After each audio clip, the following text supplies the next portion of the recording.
You know, Hank, I was just wondering why you say that "hey now" thing. What do you mean? Well, it's just something that you used on the show, and now you started using it in your personal life, and it's an affectation of some sort. Is that? Did you ever say "hey now" as a kid? No, I don't. I probably didn't. But I said "hey." Yeah. And I said now. I mean, I said different times, but no, I never put them together till later in life. So, in that sense, it's part of my personality. You know, Hank, this isn't easy for me, but would you mind not doing it on the show anymore? Because, frankly, I'll tell you the truth. Wait a minute. Are you telling me that when you do your, you do this, that isn't the same affectation? That isn't the same as my, hey now? There, you just said it again, and, you know, I asked you not to say it. I can't say it off stage either. It doesn't even exist. Use "hey now" in a sentence, Hank. Hey now, that was real funny. You know what, Hank? It's not even in the dictionary, "hey now." Okay. This is how I use "hey now" in a sentence. Okay, you say, and of course my sidekick Hank. And of course my sidekick Hank. Hey now, Hank. That's a sentence. No, Hank. Listen. I just prefer you not do it on the show anymore, okay? I just, it gets on my nerves, it gets on the audience's nerves as well. Sir. No, sir. It does. No. Hank? Look, you're not out there. And believe me, it's very big with the audience. Yeah. And I'm going to tell you something else. I think it helps make the show work. It's part of our whole interplay on camera. By interplay, you mean the times we're both awake? Hey now. Just cut down on it. Could you do that? Very shy, withdrawn kind of man. Also one of America's most famous radio personalities, best-selling author. This is his new book, Miss America, the fastest-selling book in American history. Say hello to Howard Stern, ladies and gentlemen. Good to be with you. Fred Holmes says what? Later. What? Jackie Holmes says what? What? Oh, there you go. He's so gay. You are so gay. Not. You are so gay, man. Holmes says what? What? Here I am, Miss America. Thank you. Thank you so much. Here I am, all in one piece. Hard to believe, isn't it? That's right. That's right. All in one piece. Oh, an exciting day. Oh, man, am I tired. Just want to go to bed. Yeah. Why don't we take a break first? I'll tell you all about my day right after these words. You're listening to The Howard Stern Show. Stay right there. Hi, this is Billy Idol, and you're listening to The Howard Stern Show, the rockinest, most wildest show on earth. Cool. Thank you, Billy. Billy's home sleeping right now, I bet. Where we should be. Hey, we were just sitting here talking about the funniest thing on TV last night. Wasn't me, but was how the media is covering Seinfeld's mom. You know the woman who plays Seinfeld's mom on TV? Yeah. And she's kind of like a funny, odd-looking woman, like a horse face. Very. Yeah. And supposedly she says she had an affair with James Dean, the famous rebel actor. Right. I think she says they were supposed to get married. Except, you know, his movie career got in the way. Yeah, and the reason the media is covering this so heavily, which she doesn't realize, is because she is so bizarre-looking that no one can believe that James Dean was in love with her. It's almost like saying, this is how far down he was before he hit. Yeah, they're saying it in code, or they're saying, hey, James Dean was definitely a fag. You know what I mean? Because no way a good-looking guy like that dates a horse face. Why does he have to sleep with her? Yeah. So, to me, that's even when they show the pictures of her younger. Right, she's still a horse face. Yeah, she's not, she's a nice body and everything, but she ain't no charmer. But she, of course, doesn't realize it. Oh, she goes, oh, yes, I was having an affair with James Dean. Oh, yes, we were very much in love. Yeah, and we're all sitting there going, okay, what's wrong with this picture? There's 50 billion good-looking girls, but he's with you. What? Must have a cute brother. Okay, so there are faces and then there are faces. Yeah, I'd like to see a picture of her brother. Who else lived with her? Yeah. Well, maybe she never had a brother. We don't know anything. And who knows, James Dean could have been straight. We don't know. And he could have been very much in love with her. Yeah. But he's not here to tell. I'll be playing I was up to my phony phone call pranks again yesterday. I did one of those. Were you? Yeah, I barely missed a beat. I was here in the morning with you. Well, first, according to the newspapers, I was near murdered. Yes. Which is not true. I know, all afternoon I was dispelling the terrible rumors. Dominic was calling my house. How are you? The only problem with the media is that they blow a story out of proportion and makes it. It was an excited fan downstairs yesterday. So then I come out of this building yesterday afternoon. I had every reporter, every news crew, and they were focusing the cameras into the car. And I got the windows blacked out on the car, but what they would do is they put the camera right up and say, "Come on, Howard, you got to talk to us." And then it must have been about 50 different news organizations down there yesterday. Yeah. And I said, "For what? Nothing happened. I was barely a part of it."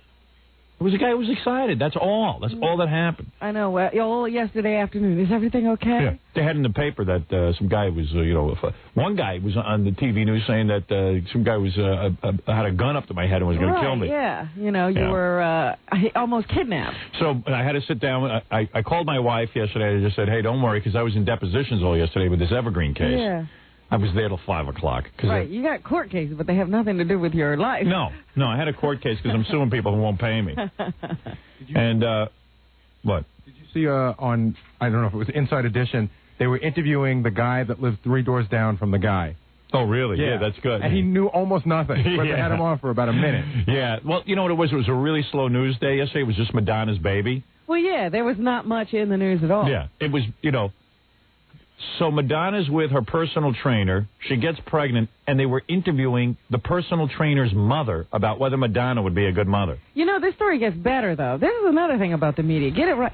I now understand this is no personal trainer. This is a guy she picked up in the park. Yeah, what's the personal trainer thing? She found out after she picked him up he was an exercise guy. Supposedly she used to watch him bicycle, and she was obsessing on him. Yeah. So everyone was speculating on whether Madonna would be a good mother. Which I don't know how anybody would know. What are the odds of that happening? Yeah. They had my quote, by the way, on Entertainment Tonight. Oh, did they? Yeah, Which was? Madonna's baby will end up on Geraldo and in rehab before Drew Barrymore. I think you said something like 3. Yeah, I think if the quote might have been 3. Don't quote me on that, but I think that might have been it. So... Anyway, so then, they blew this whole story up. So my parents, my mother was at her yogurt shop with her friends, and she heard some woman mumbling in the yogurt shop about how I'd been killed or something. And the woman was like, "Oh, gone, killed." And your mother just overhears these words? Yeah, my mother overhears it. She's in a panic. The media doesn't care about it. The victim, I was no victim of anything yesterday, but I'm saying if somebody is in a crime, the media will blow it out of proportion to the point where they'll inspire other people. And, then they've got all the neighbors, and they're in the neighborhood, and they're interviewing everybody. Yeah, The best for me yesterday was getting into a cab. And, the cab driver's listening to some Spanish radio station. Right. And I don't speak Spanish, but all of a sudden I'm hearing Howard the Stern. I'm like, oh, my God. Great.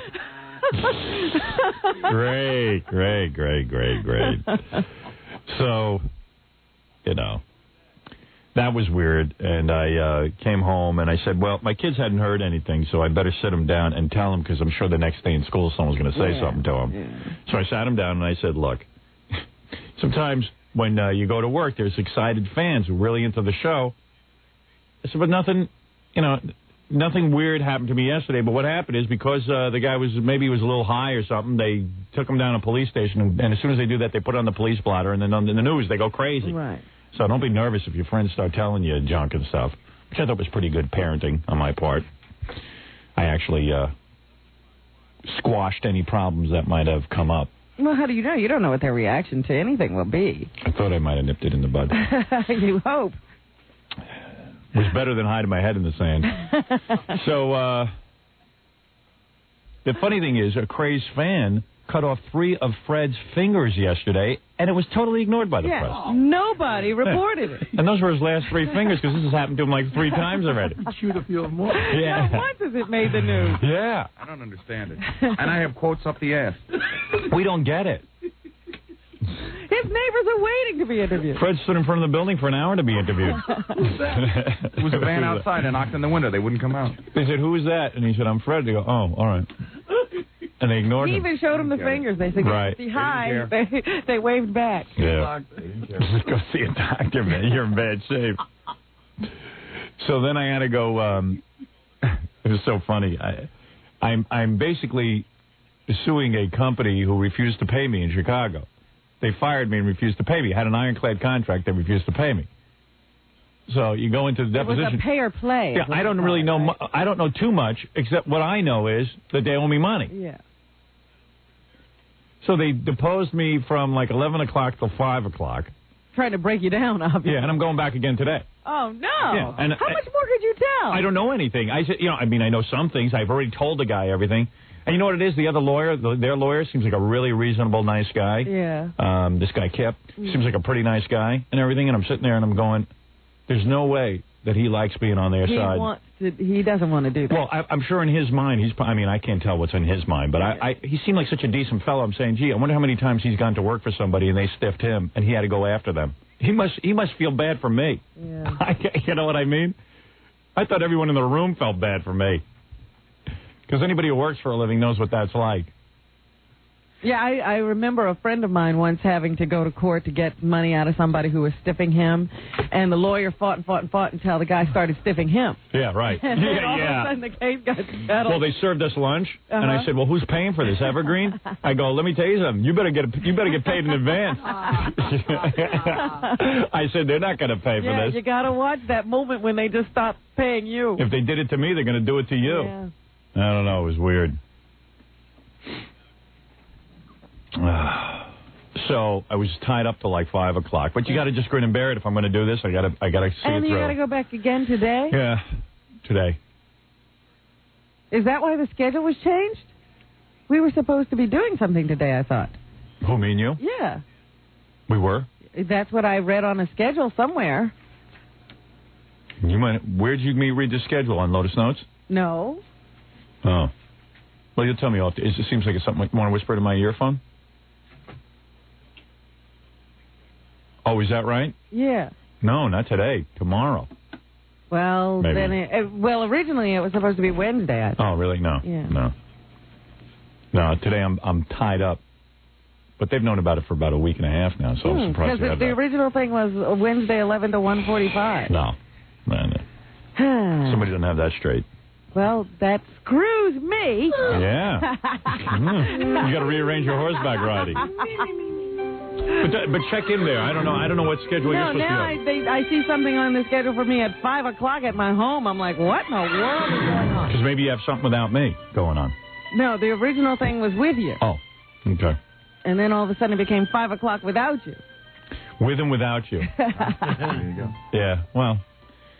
Anyway, so then so I got to go do that again today. And basically, I think they're just kind of like dragging it out to get me irritated. But I'm not irritated. I'm very, very focused on this. Mm-hmm. So you're not going to change your story, no matter how many times they ask. No. And they kept asking me the same stuff over and over and over again because, they want you to... It's just like what the police do to a guy they suspect of a crime. Yeah. And I think I pretty much, if I was capable of doing anything, was showing that I'm telling the truth. But, what am I going to do? This thing drags on and on and on. You hire lawyers to make a contract with you, for you, and they tell you it's all set and done, and it is set and done, but people just, hey, what am I going to do? I'm not going to sit and tell you my problem. Somehow lawyers always figure out a way that, it's not really a contract. Yeah, right. Somehow. We were kidding. Yeah. Yeah, that doesn't count. Yeah, so, so I'm sitting there with more lawyers trying to figure out the whole thing. Yeah. But, I don't know. It was weird because, like, I even I talked to you take little breaks and you talk to the other lawyers and they're talking about their kids and stuff, and I go, well, I hope one day your kids don't get stiffed by somebody if they're working hard and doing the right thing in life. And I just kind of felt or like... you look at them and go, are all your kids got to be lawyers too so Yeah. that more of us can go on? I don't know. I just kind of felt like they were all pretty reasonable people and understood exactly what I was saying. But but that's how they get away with it. You know, they seem like nice people until you get in there and they're doing this to you. It was okay, though. I didn't mind. Hey, what am I going to do? That's my life. That's what I'm doing.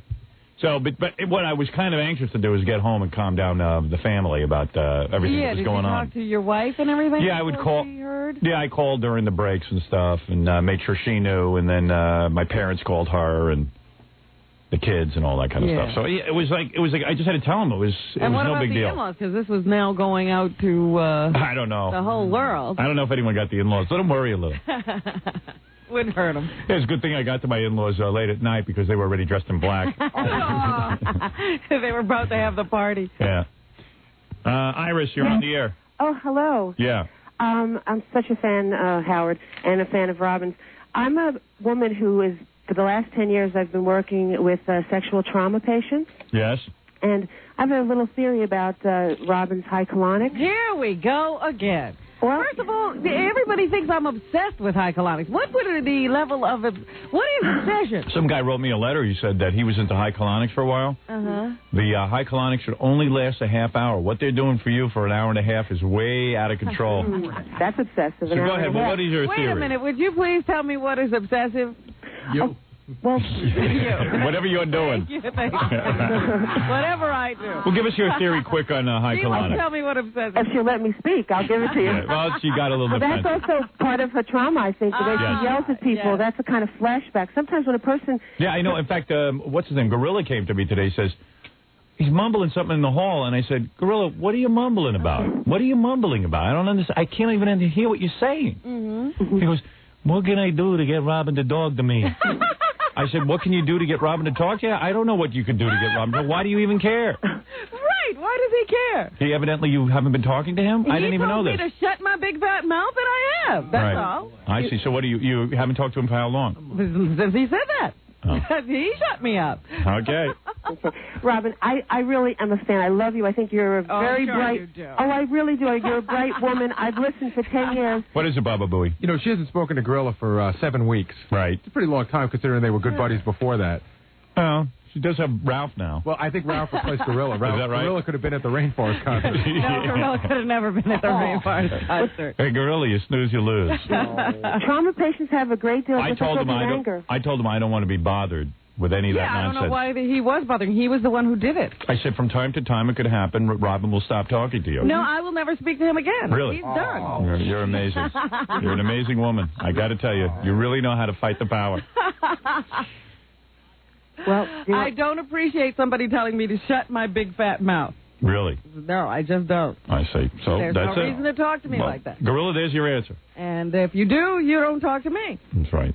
Well, that's good for you, Robin. I had warned him about it once. That was it. Why? Go away. I don't want to talk to you. Robin, do you want me not to continue with this? No. My theory? We're talking to Gorilla. What is it, Gorilla? I never told her to shut a big mouth. Your problem was that you said that... I'm not speaking to you, see? Okay, that's no problem then. Forget about it. Tell me what is it?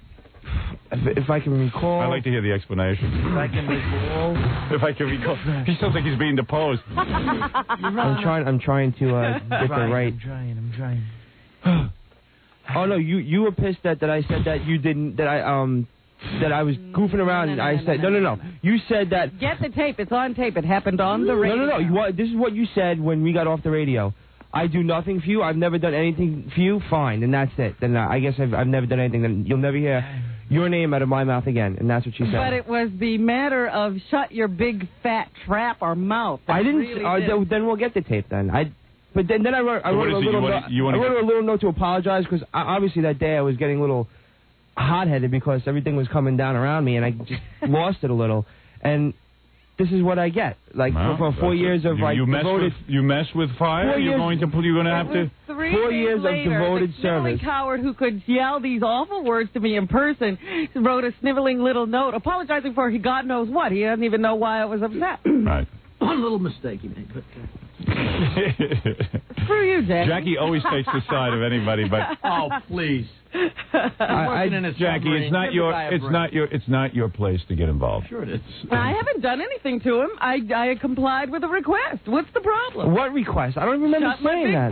That wasn't your problem when we got off the air. I don't even get that. I don't know where that came from. Shut your big fat mouth. That's what I did.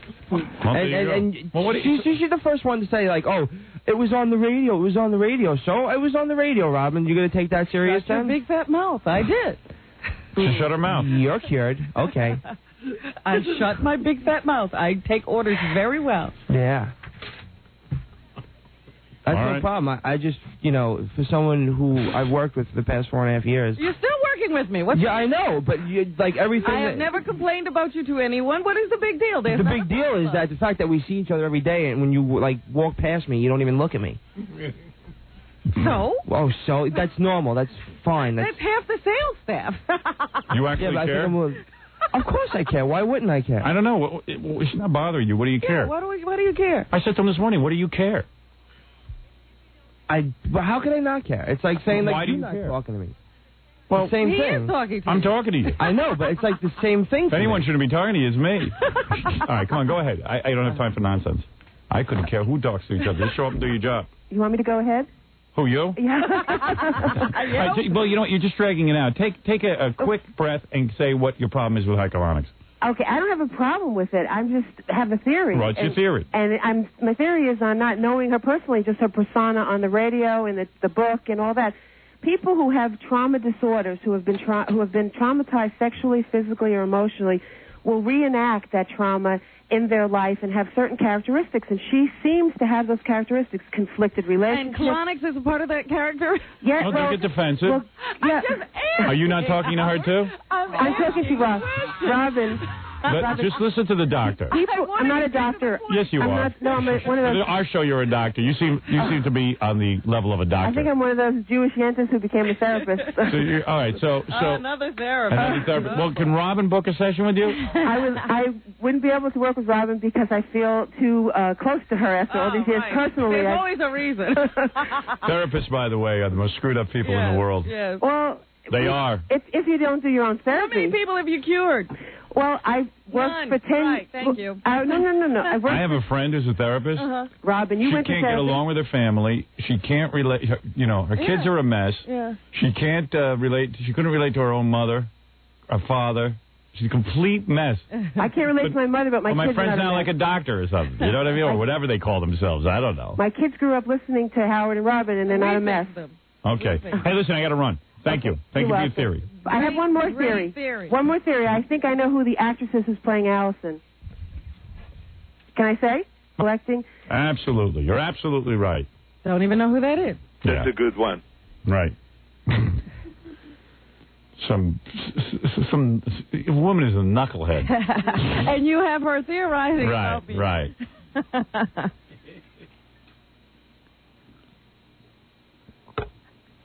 A nutty woman. And whatever she said, discount.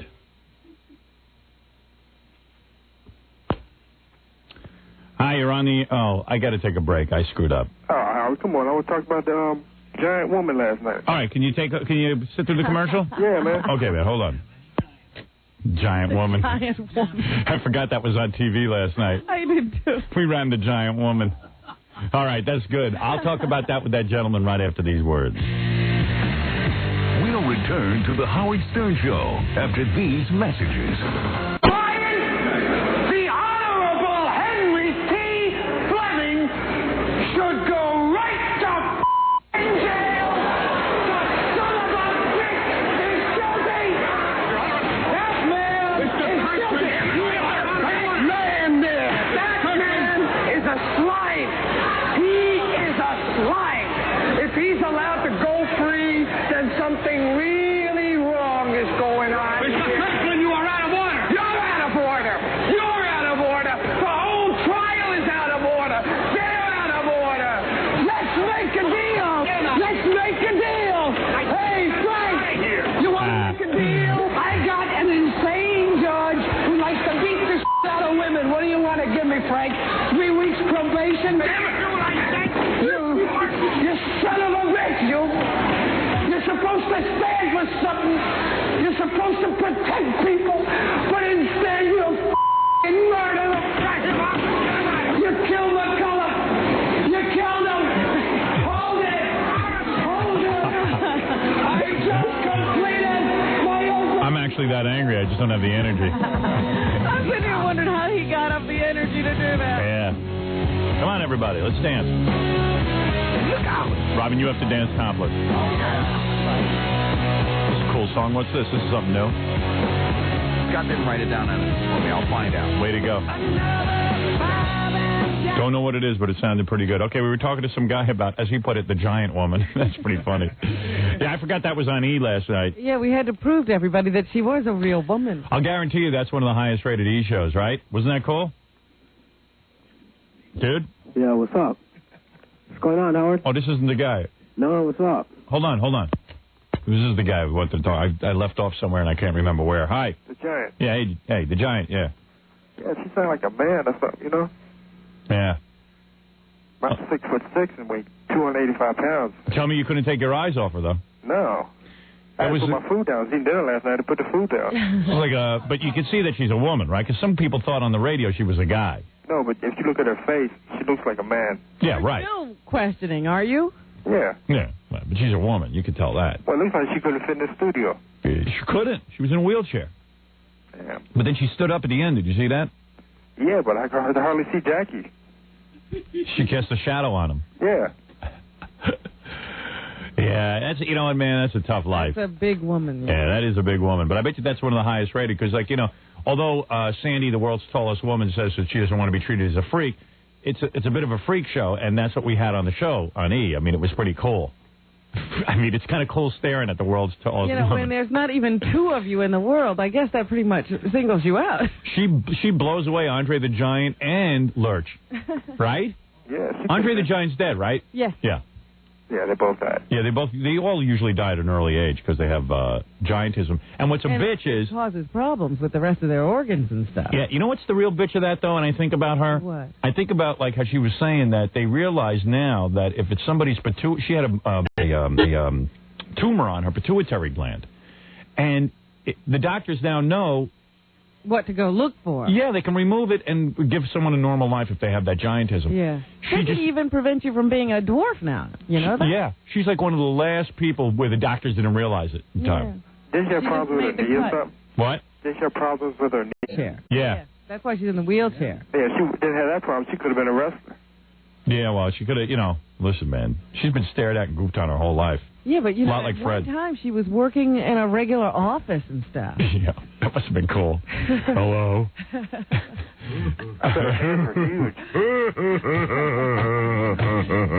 Take dictation.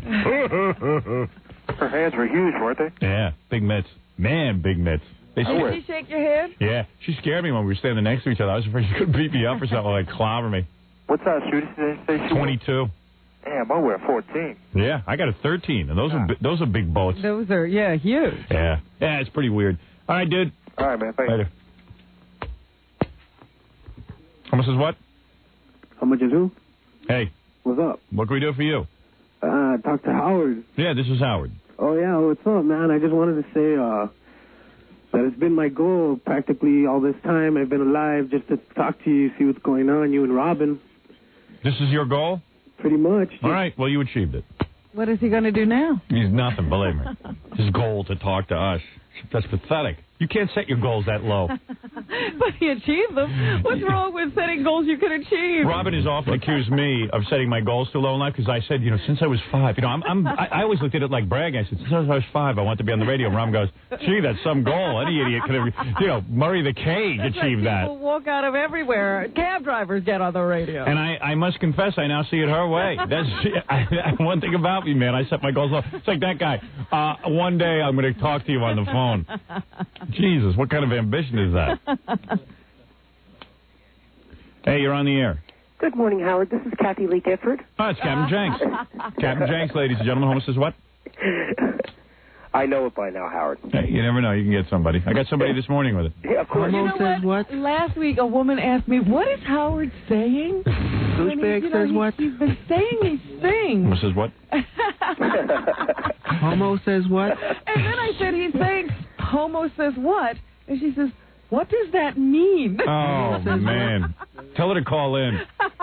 I'm looking for her. Everyone's getting too hip to that. Really? Can't have fun with that anymore. All right, Captain Jinx, you made a prank phone call, I assume. Yeah, actually, I called Pat Robertson on the 700 Club. I've been waiting to get... I hate that guy, man. Yeah, I've been waiting to nail this guy for like 5 years, Howard. Great. Cool. Let's hear it. Okay. Well, actually, he was taking questions on, tax questions, which makes no sense. The guy's a preacher.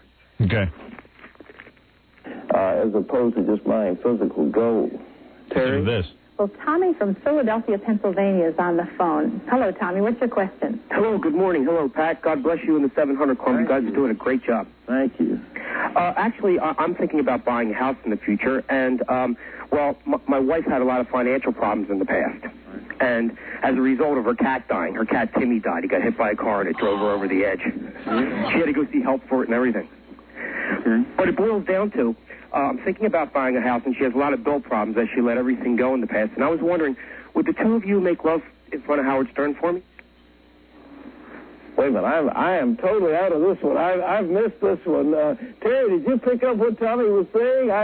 I think it might have been a crank call. I have a feeling like that. Okay, Tell us what's your that? name and where you're from. My name is sleeping during that show? You just told the guy your whole life story about Timmy the cat dying, and the guy's like, I don't understand. I just missed that whole thing. Did you get that, Terry? Actually, I'll tell you, Jinx, as funny as that call is, I was more interested in the previous call where Pat Robertson is giving advice on buying gold.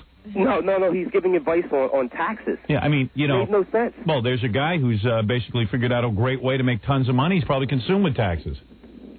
Isn't he tax-free? I would imagine that portions of his monies are tax-free. I don't know. He's considered a religious organization. That's what I would guess. And there's like that old black guy with the white hair that does the show. Yeah. But Uncle Remus. What kills me is that he goes and takes these contributions and he buys radio and television stations. Oh, yeah. He invests. Because, he's a really good guy to get advice from because he's successful. He's consumed with money, so he's probably like, what I would do is I would start every loophole. I would start a religious organization so you could cut down on those taxes, and then what I would do is invest that money in radio and broadcast properties. Have you declared yourself a church yet? Pretty good, man. Thanks. Cool. Hey, Howard, I'm going to be making an appearance. Can I plug this?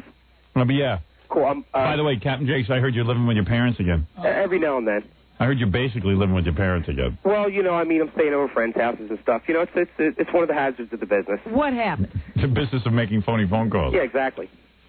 I kind of got booted, From the gas station? No, from the place that I used to live.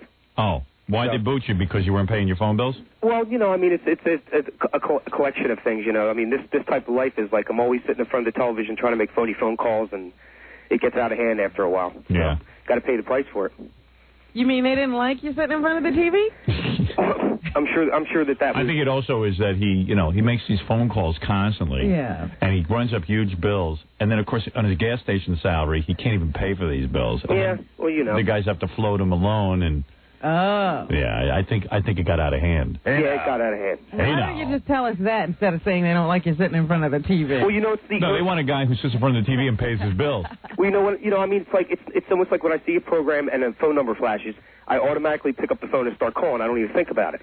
So you're back with your folks? They must be thrilled. No, I'm not. I'm staying here. I stayed here last night because I knew I was calling in today. But staying with some friends and stuff, Friends? They must be thrilled. Well, you using their phone? Yeah. Nobody's more thrilled than me. Yeah. You guys called me today, so. I know. All right, Captain Jenks. Cool. I'm going to be making an appearance. Can I plug this? Yeah, go ahead. Cool.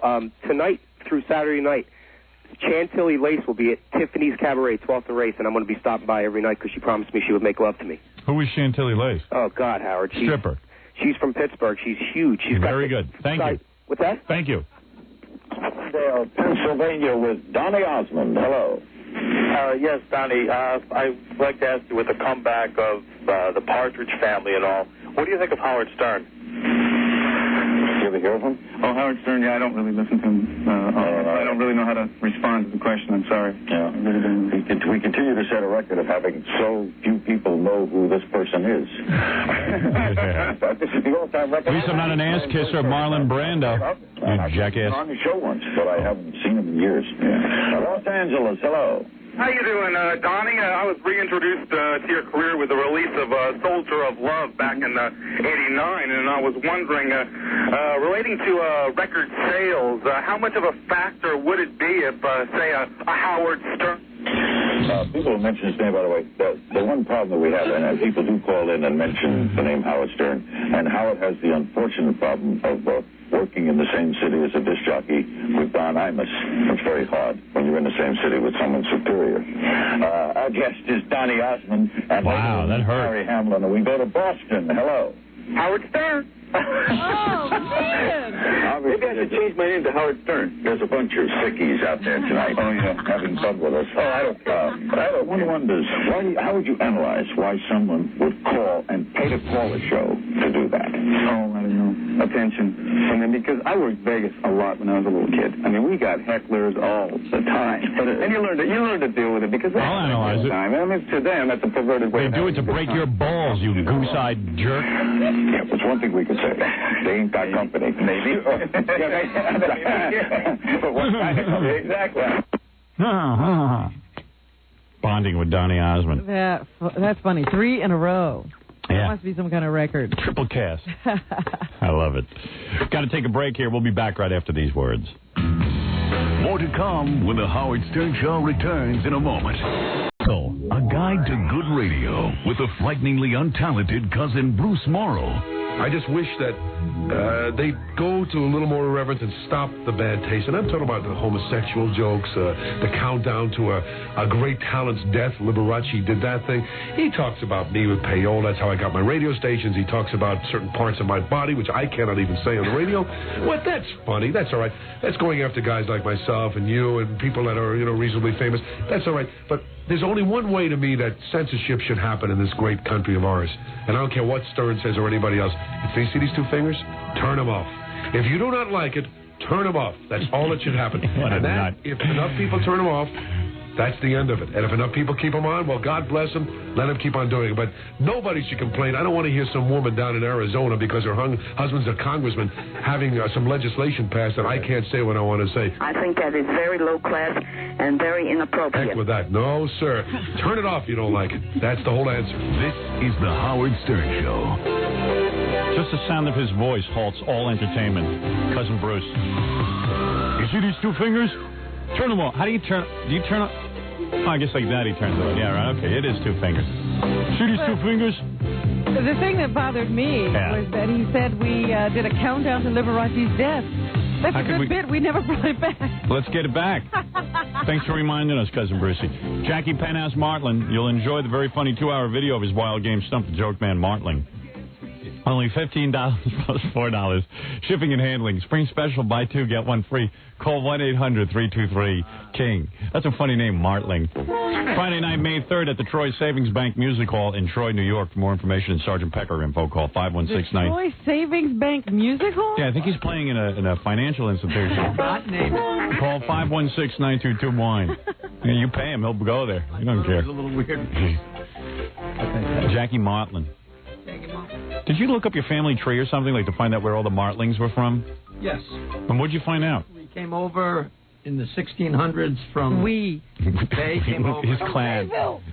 What? A very interesting clan. Go ahead. Tell us about your wonderful family. I didn't say... Tell us about the mongrel race you came from. A mongrel race, like a French Huguenots by way of the Dutch West Indies. They came in the early 1600s and... were involved in the revolution, all kinds of garbage. It's amazing that all the years the Martlings have been here, none of them have distinguished themselves or made any money. My great... You know how they say that usually people who lived in this country, came over well, that's why I said, when Jackie was saying the royal we came over, like you acted like they did something. Yeah, we actually put shoes on horses. One of my ancestors, Lyman Hall. Lyman Hall Martling? Actually signed the Declaration of Independence. He lived in Georgia, which was a penal colony. He's not a Martling. And he was a sheep, but he's a Hall. He was my grandmother's side. I see. That's not a Martling. You married into that. Lyman Hall Martling. What do you mean I married into that? That's my father's side, rather. It's my his genetics. Mother's No, but I'm saying none of the Martlings, for all the years they've been here, have done anything. Signed the Declaration of Independence. It's a big deal. Mr. Stern. No, I think it's amazing. To pass on your traditions. No, but I am saying that it's amazing because most people... To have that much of your family tree... No. To have that much of your family tree in this country. And have it so undistinguished. Most people are only first or second generation that I know. But you have the Martlings who have been here for 1600, and none of them have figured out a way to make a living. All right, thank you. You know, only people that, you know, were the sisters of people they married had anything. Yeah, right. Thank you, Martling. Jackie Martling. All right. Anyway, I didn't mean to get into Jackie's family tree. Hall. French Huguenots. French Huguenots from the Dutch West Indies. They were horse traders. Dutch West Indies. Yeah. Hey. And they were all a lot of fun. Lyman Hall signed the Declaration of Independence. He thought it was a bar tab. Yeah. My mother's great-grand-uncle. He used to say, he said, Teddy Roosevelt's cousin. At least he didn't grab my ass. You wish he had. He was suffering from a hangover. You know what's the funniest thing going around now, funnier than Jackie's family tree, is this Bernhard Goetz trial. We're having a trial here in New York because this guy Bernhard Goetz has been on trial ever since he shot these gangsters, I call them. How could he have been on trial so many times? Well, you know me. What I know about the law will fit into a thimble, but it appears that I guess the first one was a criminal trial to see if Bernhard Goetz was found guilty of murder. Right. Or yeah, go on. He got off that one, and then Darrell Caby's family, one of the guys who was... Darrell Caby's family filed a civil suit saying that they wrecked his son's life or something. Yeah, but this is this trial. Yeah. There was another trial. Wasn't there? Yeah, but I don't remember what that one could have been for. Well, I don't know. Well, I don't know what's going on, but this guy, Bernhard Goetz, has been ruined. I mean, his life is ruined. It really is. He can't work. He can't. You know, I don't know why they're suing him for all this money. I don't know what Where money. do they think he's going to get it? Yeah, this guy doesn't. This guy is just a hard-working guy. It's impossible for him to work, so he has no money. Anybody who's ever taken the New York subway system identifies with Bernhard Goetz. I don't care what your race is. You're held hostage down there. You are. And when 5 guys come up to you with a screwdriver. Or maybe it was 4. 4, whatever. If it's one guy with a screwdriver, and you've been mugged twice already down there, and now it's your turn again to get your ass kicked or maybe killed with a screwdriver, put the shiv right into your heart. The guy was so scared he had a record of being mugged, he carried an illegal gun. And yes, he did shoot them. His only mistake was he didn't kill all of them. Unfortunately, they put Bernhard Goetz on the stand. Yeah. He's not his own best witness. No, he's not. The guy's not a bright guy. But nevertheless, there isn't one of us who wouldn't try to protect themselves, who wouldn't do the same thing. If you'd been mugged twice, you'd go out and get a gun, too, and protect yourself. The sad thing is, in this country, we now have this system where you're supposed to be a good muggy. Yeah. Well, they had, first of all, I can't figure out what's going on. They had some actor on the stand. Yes. I said, this is too complicated to even talk about yet. Yeah. They had an actor on this. Robert just skipped it in the news because, you know what, it's just not worth talking about. But it is kind of funny that they had an actor on the stand giving the testimony of some guy who's dead. Then they had the mother of one of the guys who, mugged Bernhard Goetz that night or tried to mug him. Mm-hmm. And she's like, oh, my baby will never give me grandchildren, my baby. Like society would have missed this guy. Yeah, like that would have been a big contribution to all of us. Yeah, great. Another generation of cabies. But I don't know. We got to understand something. Our juries here in New York are completely whacked out. I understand it's an all-minority jury. And they might identify with this kid somehow. I heard they were very shaken by the mother's testimony. Oh, dear. And that could have been our boy. My boy mugs. We can't have everybody going around killing muggers. Well, you should have just given him the $5. Right. That's what the rationale is. Yeah. Don't you understand what you're supposed to do as the muggy? Yeah, you're not supposed to fight back. Give them the $5. Yeah. So Bernhard Goetz will probably end up losing the case in this bizarre world. Pre-OJ, I wouldn't have said that, but... Darrell Caby deserves Darrell Caby brought it on himself. Yeah. They happened to pick on the wrong guy that night. That's right. That was his problem. He could have sat there and taken his ride, but no, he had to bother Bernhard Goetz. Too weird, man. Just too weird. What is it? Oh, thank you. Okay. Dominic wants to explain why there was an actor there. But Dominic was calling my house all yesterday because he was watching the news reports of how I was almost killed. Is Howard all right? Please tell him I'm concerned. I said, don't even pick up for that guy. You didn't say that. Oh, absolutely. You're like a crow. I got home about 6 o'clock last night, and I got to tell you something. You're on the phone every minute. I called once. I can't hear you. I called once. I had my fill of lawyers yesterday. I wasn't talking to another one. But he's always circling, you know? He thinks there's a body. He's circling. How come we can never hear Dominic on the phone? I don't know. I think it's the best. Good morning, Robin. Good morning. Did you swallow the phone? First of all, Did you eat the phone? I was gone for 2 weeks. I assume you all missed me. No one even know. Number one, there were actually there was 2 matters before. Why did you call my house every minute yesterday? Can't you see media hype? There was nothing wrong. I called once. Some fans outside carrying on, and Ronnie grabs him and sends him down to the cops. Did you see the guy said in the paper today that his brother said that he thinks that the radio is talking to him? Oh, boy. I think the radio's talking to me, too. Yeah, I know you do. You know what? I got to hang up on you, Dominic. I can't even hear you. Oh, wait a minute. Let me get the... Buy a better phone. Thank you. Is it better now, Hope? No. Where is he? In his car? No. Yeah, I'll get a better one. How's that? Okay. We'll talk to you some other time. I'm sorry. All right. Bye-bye. I'm sorry. Hey, you're on the air. Hello, Howard. Hey, dude. I have my dedication to F. Jackie and F. Timmy I want to play for you. What do you got?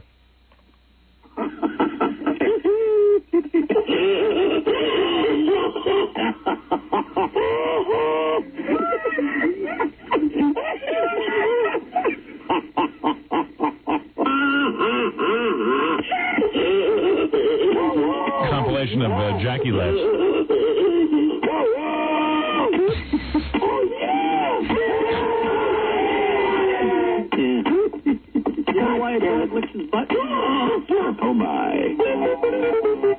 Wow. Guy put it together himself. Very creative. All right. Yeah, he just goes on. Yeah, I don't think that was going to end anytime today. Hey, speaking of listeners getting creative, we already got an entry in your contest. I don't know if everybody understands because I see some people faxing in lyrics. That'll always happen. Half the people don't pay attention to what I'm saying. You know, maybe today I'll play your theme song all the way through again. Yes, because a couple of people have also faxed that they needed played again. They couldn't. Something happened to their tape or whatever. All right, I'll do that at 8 o'clock. 8 o'clock, I'll play Robin's theme all the way through. But some woman actually, I'll play you a little portion of this because I don't want to give away too much of her entry. But she taped your theme yesterday and wrote a little thing to it. I'll give you the Very first. quickly she entered, huh? Yeah, very quickly. She already got her entry in.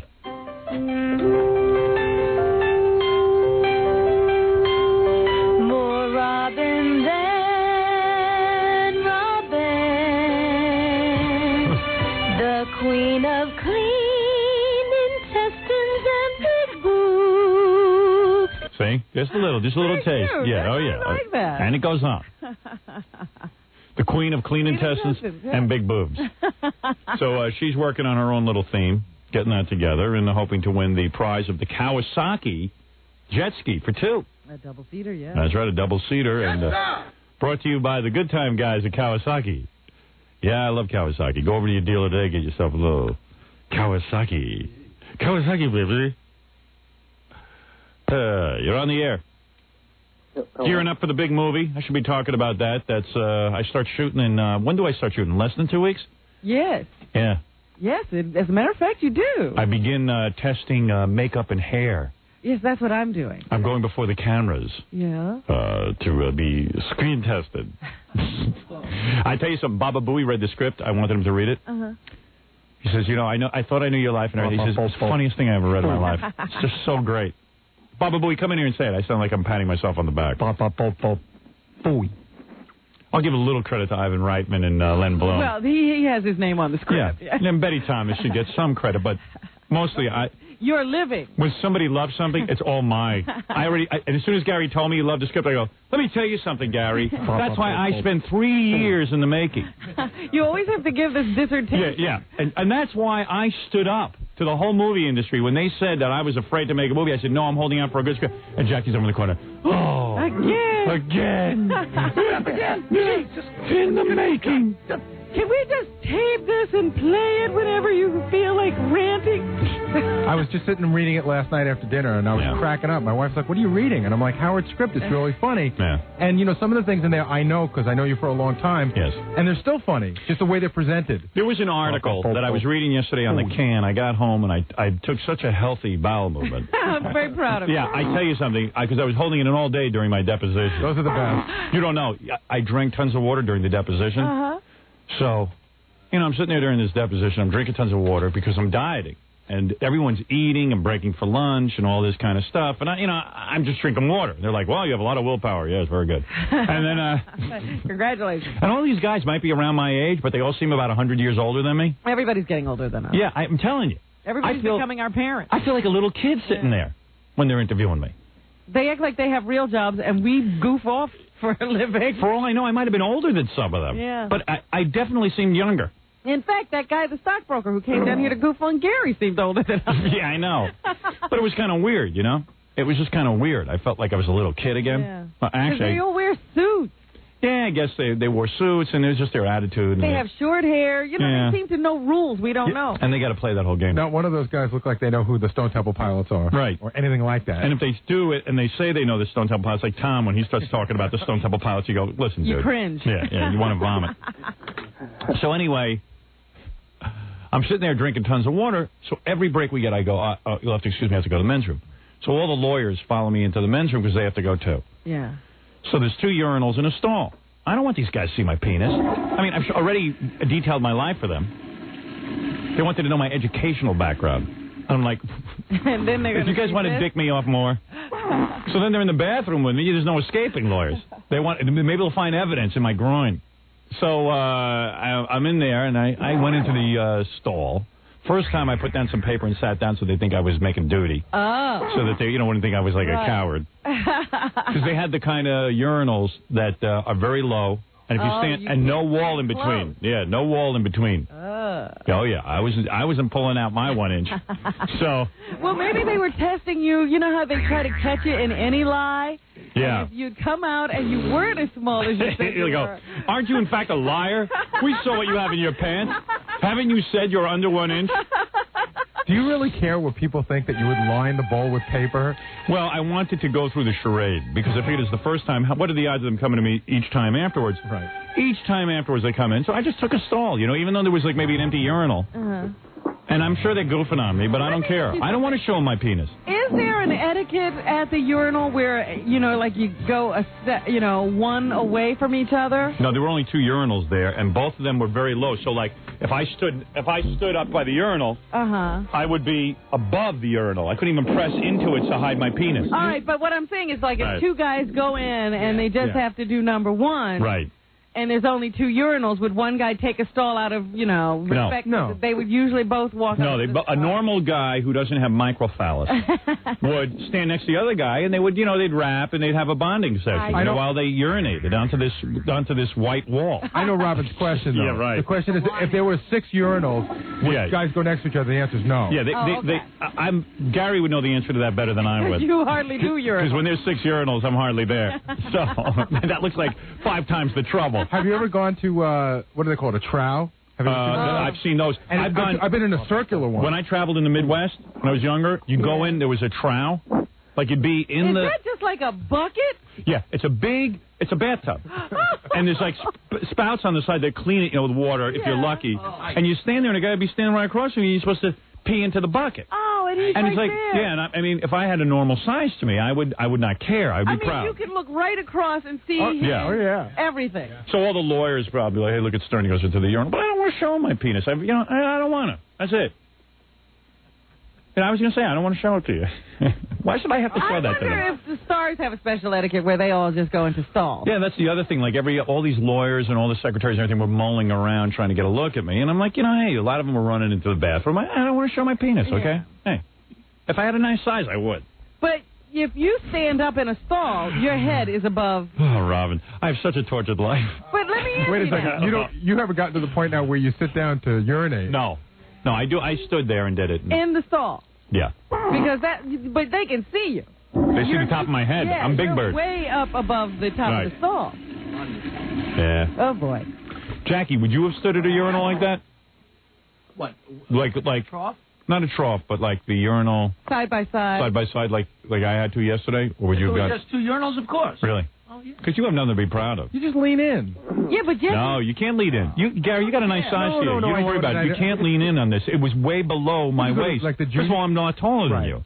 So I size it up in 2 seconds. I have like radar. I walk in the urinal. I look to the right. I hardly move my head. I look to the right. I see 2 urinals. Okay. Yeah. And I'm just walking in. I see no wall in between. I see it's low to the ground. How low is it? You're like the $6 million man. If I'm standing here, the urinal started here. Oh. Okay. There's no. So I would have been above it. Yeah. You want to hear a weird move? I don't know what anybody else would have done. I went to an Islander game, and there's millions of urinals, but it was jammed, you know. Yeah. So every urinal was taken, and I was standing there.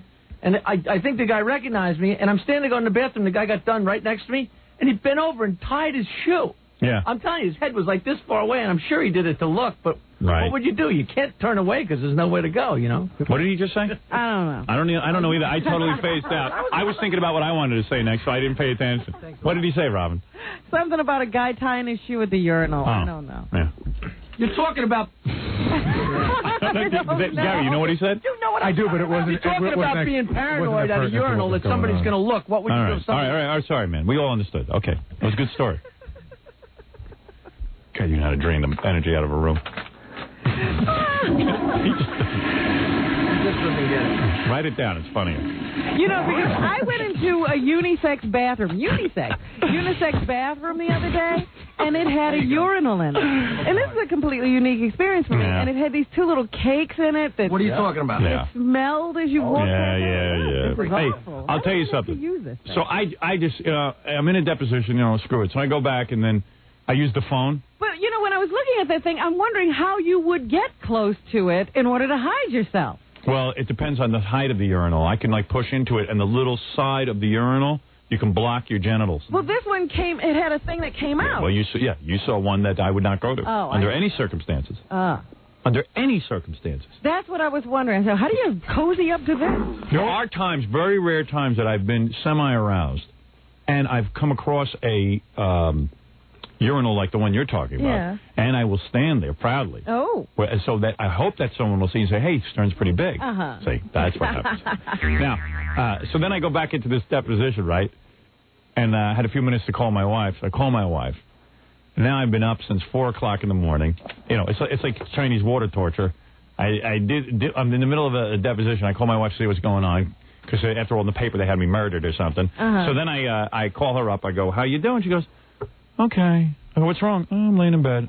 I got hit in the head with a tennis ball. I said, you know what? I don't care. And so, she thinks I'm a callous husband. She didn't even know anything about you. Nothing. Had no idea. Could care less. Oh, that's funny. And then I get mad because, of course, she got hit in the head. That hurts and everything, but I don't want to hear that she was playing tennis. Right. She's off playing tennis. It's not fair. I want to be having some fun. Well, obviously, even fun isn't a good time. You get hit with the ball. Excuse me, I'll have to leave in the middle of the deposition. My wife's injured in a tennis match. It'd be one thing if she was learning to play well enough to win some money. I'm surprised the lawyers didn't say, hey, is someone famous or a rich hitter? We've got a case. Used to be like people used to get hurt a little bit. They were just like, now they look for cases. Your wife went home? Yeah. Because she got hit? Has she been hospitalized? Has she seen a doctor? Dude, what can I do for you? Howard. Yeah. Hey, should I ask my question first, or should I kiss your ass first? You don't have to kiss his ass. You could kiss my... Oh. Excuse me. Yes, kiss my ass first. Okay, well, ever since, the first day you're on in Cleveland, and you called Bob Costas a pussy, I have declared you my king, and I just wanted to hail my king this morning. And why did I call Bob Costas a pussy? I don't remember. I just remember. Me neither. Doesn't matter. I just remember going, oh my God, he just called Bob Costas a pussy. This guy's awesome, Hey, dude, speaking of that, I made a phony phone call yesterday. I forgot all about it. I got to play it for you guys. You started off with that this morning, and you never even told us what it was about. I'll tell you. I'll tell you what. The next bit I do after the break will be the phony phone call. I did another one of my phony phone calls. But anyway, due to your staff, I'm becoming a literary giant because of course I've read Private Parts, Miss America, Quivers of Life, but you ran Bill Kennison a couple weeks ago on E, and went out and actually went to a library, which was, again, I can credit. So if anybody ever says Dude, no offense, I got to go. Okay, well. Okay, thank you. I mean, I just can't sit through a guy not getting to the point. Everybody's a storyteller suddenly. Everyone's, what's that guy's name? The radio guy who used to tell stories? Oh, no. Gene Shepard? Gene Shepard, yeah. Everyone's Gene Shepard. I can't go to a library. I went to the library. You know, nice guy and everything. Kiss my ass, but, you know. I got an audience to think about. You know, while we're young, get to the story.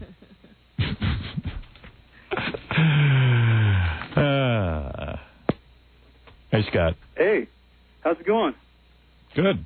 Okay, yeah, when I was in the Marines, you guys were talking about bathroom stories.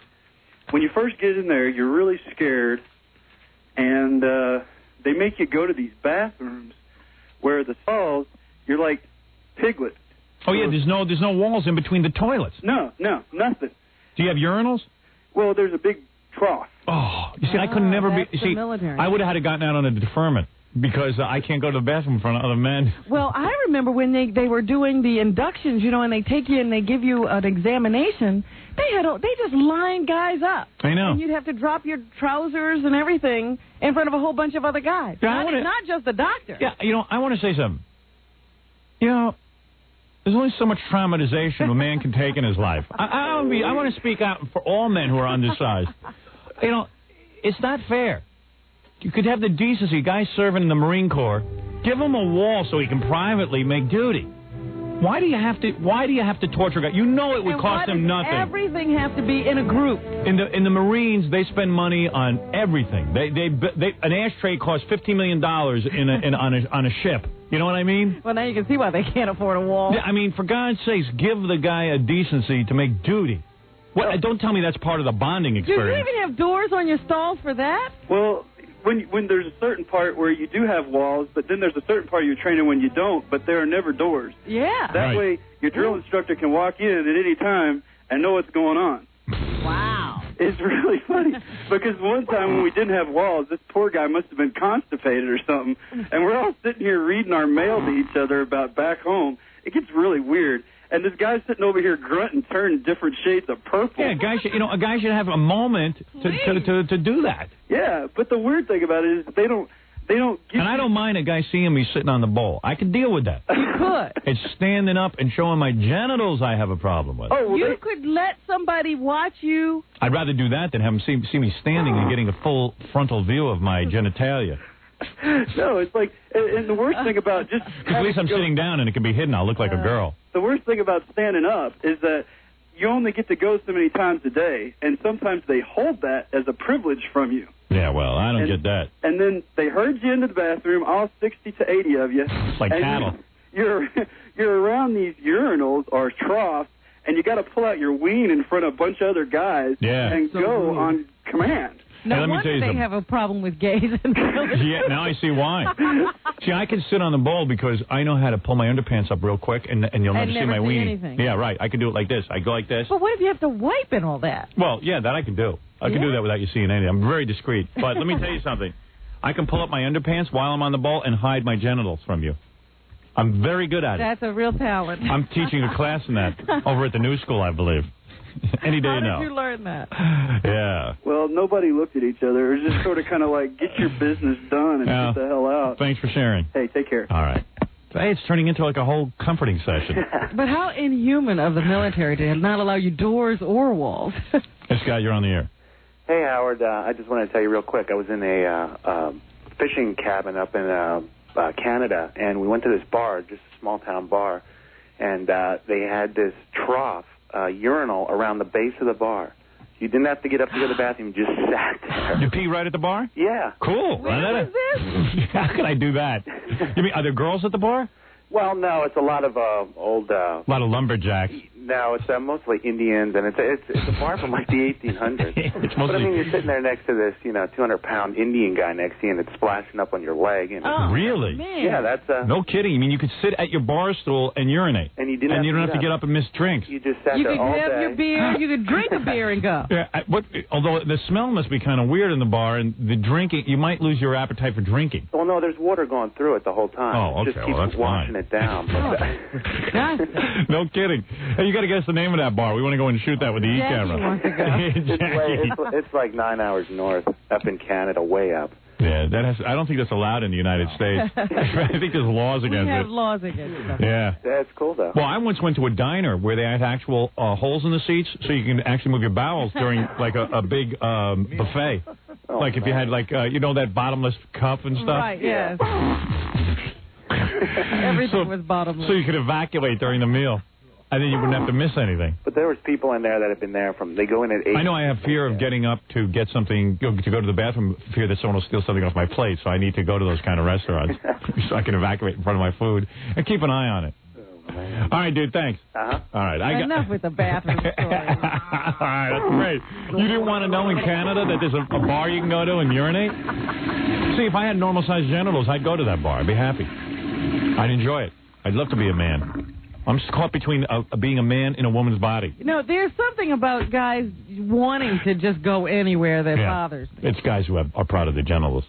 All right, we got to take a break, and we'll be back, and I'm going to play my phony phone call right after these words. You're listening to The Howard Stern Show.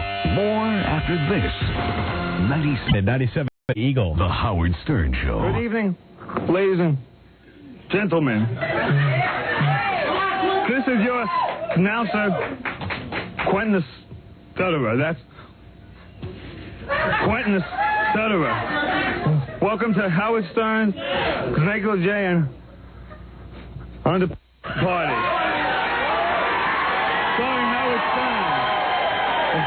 Also starring Robin Quivers and a colossal cast of sizzling stars and dazzling deviant.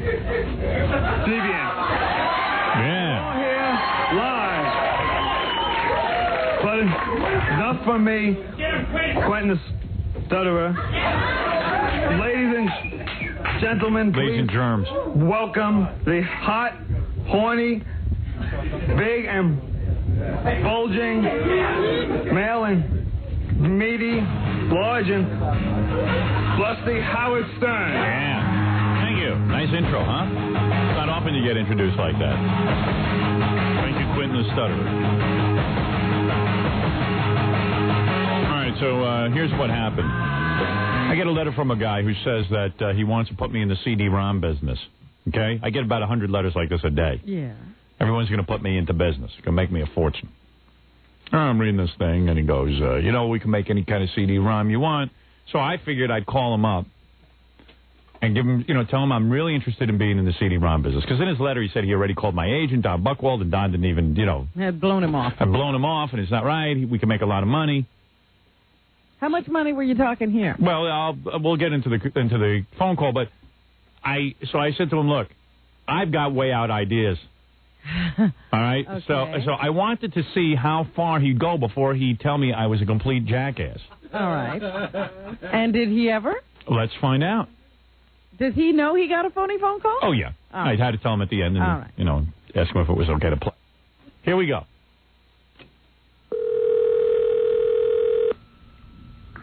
Now, mind you, Gary set this up because don't forget I'm calling him at about, noon. So Gary got his home phone number. Okay. I'm calling at 11, actually, or so, 10:30. So, we're almost like waking him out of bed. But he was expecting my call because I want to discuss business with him. You mean he was sleeping at that time of the day? Well, yeah, because I think he's out on the coast and he's got, it's a whole thing. Oh, yeah, I kind of ruined that. I wanted to explain to you when you hear a guy waking up. All right. Hello? Hi, Christopher? Yes. Hey, it's Gary from Howard Stern's office. Hey, Gary, how you doing? Good. If you could hold the line just a second, I'm going to get Howard for you. Okay, great. All right, hold on just 1 second. Now here, we don't even have a hold button to put him on. Our phones are so antiquated here. So Gary and I are just standing there He's being holding quiet. the phone receiver so he can't hear. And Jackie's in there and Scott and Fred, and we're all sitting there just trying to keep ourselves from laughing because we don't have a hold button to make it realistic. So we have to be really super quiet. For you. Okay, great. All right, hold on just 1 second. Hello? Hi, Howard? Yeah, hi, Chris. How are you? Pretty good. I just wanted to touch base with you real quick. I can't, I just wanted to say up front, I really can't represent that I'm, going to do a CD-ROM or anything. I don't know if I'm going to do one. I just wanted to kick it around with you. Okay. It was not I'll tell only you the for truth. CD-ROM. Oh, it wasn't? No, we had a couple of ideas. Use multimedia kind of as a a roundabout term. But you have a company that actually does CD-ROM? Well, I work with a think tank that are pretty much connected to I get nervous when a guy can't explain his job. I mean, I was going to say, is he on the same level as the rest of the guys in the think tank? I don't know. I didn't want to get into it. I just wanted to picture my ideas. to any kind of tool we need to get. Well, let me tell you what I'm thinking about. Okay. My agent, Don, I guess you spoke to Don, or you tried to? His assistant. Oh, his assistant. All right. Yeah, well, yeah, he's not into the whole CD-ROM thing. He just doesn't get it. Okay. And my theory is that if I put out a CD-ROM, I want to do something pretty wild. I have some rough ideas. Okay. I'll tell you what they are if you're interested. But now, do you guys have backing, financial backing, to put these things together? No. Oh, you don't? We don't have backing, but we can get the See, I want to do some wild stuff. Yeah, what do? You actually design? If I tell you an idea, you could design it? We can come together. We could put a creative team on it. And have you done this before? Yes, we have. Did you do anything wild? We're putting together right now a science fiction encyclopedia that would probably blow your mind. See, I'm thinking of going a lot further out than that. Let me just give you ideas. Tell me if they'll sell. Tell me if you think there's something to it. All right, so. Yeah, but I don't even understand the financing. Does he want you to put up the money? I don't know what he wants, but he wants to make CD-ROMs with me, and I want to make wild CD-ROMs. All right. There's no shock in this guy. Fine. See, I'm thinking of going a lot further out than that. Let me just give you ideas. Tell me if they'll sell. Tell me if you think there's something to it. Okay.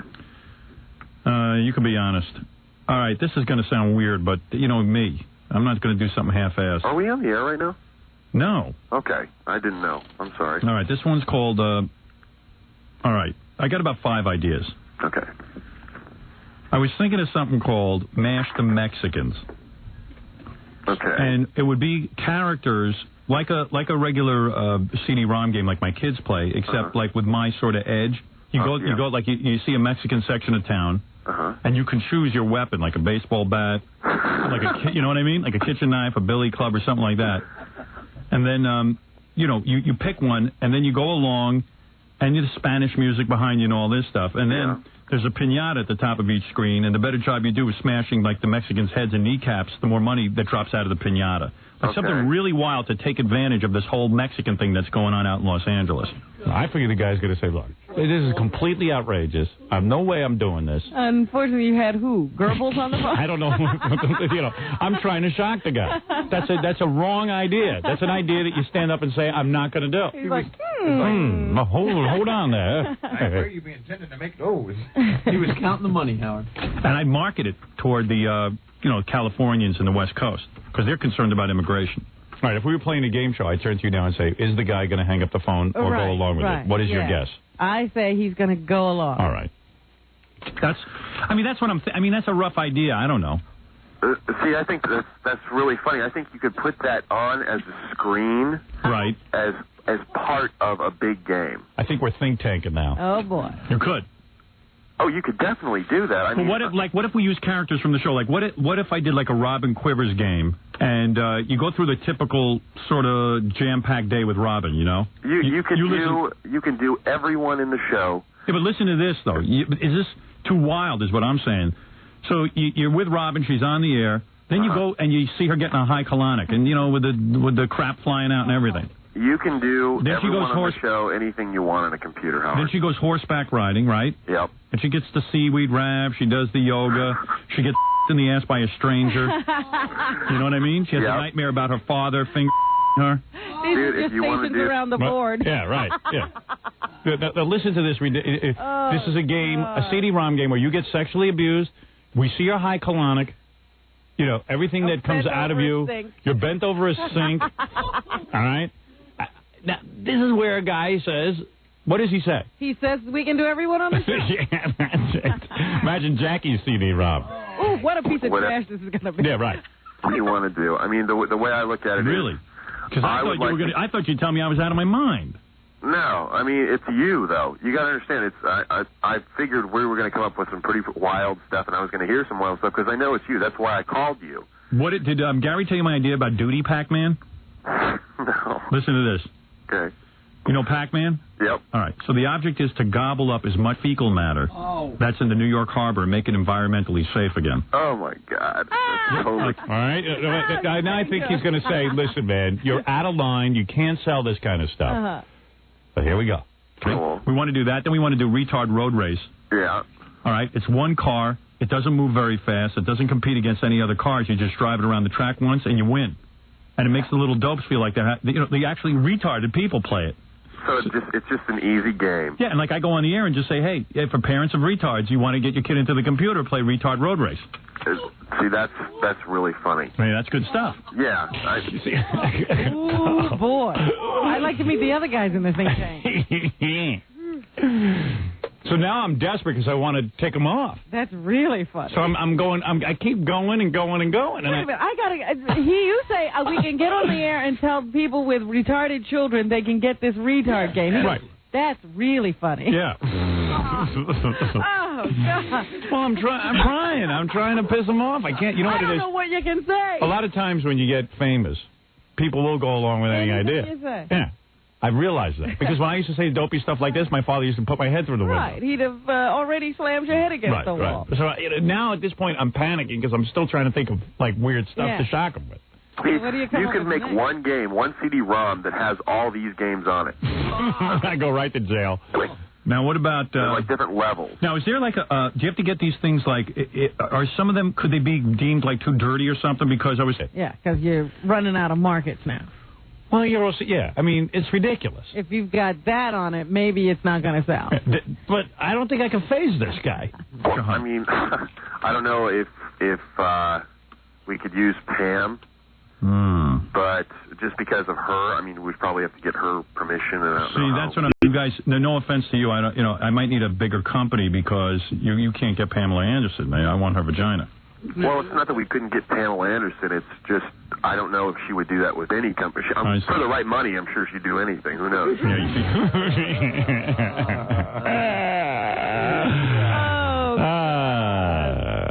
how do you get out of this? Well, listen, I won't spoil it for you. You guys don't have any financial back. Can you do these CD-ROMs in like a smell-o-vision thing? Like you could smell? Yeah, I mean, you'd have a card, and then that would be packaged with the actual ROM. So now I got smelling vagina. I've got Mexicans being killed. I have retard road race. Whatever. You know, I mean, what am I going to do with this guy? With the ROM disc. You know what I was thinking of, too? You see, if I could get a guy... Did you see Kirk Douglas on the Academy Awards? Yeah. What I was thinking of, since this guy can't possibly be working much, we create a game called Master Stroke. And it's a game narrated by Kirk Douglas where you try all different methods to try and improve his speech and score points. So if you really improve his speech, then you win. But, he's... Yeah. We're chalking this up to he just woke up. Huh? Yeah, I was going to, it was racing around my mind. I was going to go like, okay, I want to do a CD-ROM where kids can actually kill their parents. All right? Like they set fire to them. How to kill your parents. Yeah, right. Anything. Then you win. But, he's talking like he did on the Academy Awards. Exactly. And then like a voice oscillator. Yeah, I mean, I want to get so wild with this. I mean, when I enter the CD-ROM world, I want to do this. I was talking to Fred about this. You listen to the show, right? All the time. Yeah. I want to do a black-oriented video game where blacks can have unprotected sex with as many women as possible and knock them up, and it's called Knock Up. Oh, my God. See, yeah, I mean... that's what I'm going for. If that's the way you want to hit... I mean, I'm afraid to crash and burn right with you. Yeah. Oh, God. Someone will even steal these ideas. I'm not even telling you all of them because they're very stealable. I mean, I'm sure anybody would put these out. Well, anyone. Disney's trying to steal them now. Any maniac. People must think I'm insane. Oh, they do. Yeah. I've always said, the perception of you in the world is so weird. Because they're very stealable. I mean, I'm sure anybody would put these out. Well, what exactly... I mean, okay, I see what you want to do. You want which way you want to head. Right. Like, I want to do circumcision to CD-ROM. Like, the object is to cut off as much foreskin as possible without castration. And if you castrate the guy, then you lose. Okay. See? The bottom line is can you smell the do money? whatever you want. I smell millions in this. I really do. Oh, there's. Can you smell the money? Wait. I gotta hear his answer. The bottom line is can you smell the money? I smell millions in this. I really do. Oh, there's. Believe me. Can you smell the millions? Yeah, I mean, this. He didn't know what to say. Better nose than me. You didn't know what to say to me. I think he just basically wanted to get into business. He's punchy. Yeah, maybe he figured once he got me in a room, he'd talk some sense to me. Maybe he figured he'd make a good. He wants you in the deal. Yeah, like Howard, I gotta sit down and then they'll mellow you out. Right, mellow me out. You want to turn me off. I wanted to. How many millions? I mean, seriously, how many millions could I make off of something like this? You could be multi-million. That's what I'm looking for. I'm not going to get into this thing for a couple of pennies. I mean, once like knock up or circumcision comes out, I'm looking at millions. I mean, in my book, that's what I'm telling Don. Multi-million. Exactly. And exactly. Multi. Who's buying CD-ROMs? I don't know. Who's buying beat up the Mexican CD-ROMs? The Ku Klux Klan? We were sitting there. I'm like running out of things to shock the guy with. There was nowhere else to go. I should have asked him, is it possible to put out a CD-ROM where you teach children how to kill their parents? Really? I don't know how you didn't go with that one. I was in shock. I act way too normal in business meetings, I realize. What about a dismemberment and cannibalism CD? Excellent. I see the way you want to go, and we could do that. That could be a screen. Who wouldn't want to play where you could take Mexicans and bash them like that, but in a game? I mean, I'm talking about any person who lives on the West Coast who's angry about this whole immigration thing. Well, it's not only the West Coast. It's not only the West Coast. You've got people that feel that way all over the country. That's what I'm saying. Afraid to say it. Yeah, right. Exactly. That's what I'm saying. I'm looking to make money here. I'm very money hungry. They're just afraid to say it. And what's your estimated audience? 20 million? Chris, to be honest with you, I would say the estimated audience on something like this is probably 2 before we get thrown in jail. I finally had to call yourself in. Yeah, I finally had to just. I'm making a phony phone call to you. Chris, what kind of guy is going to make? What kind of guy is going to make a? What's wrong with you?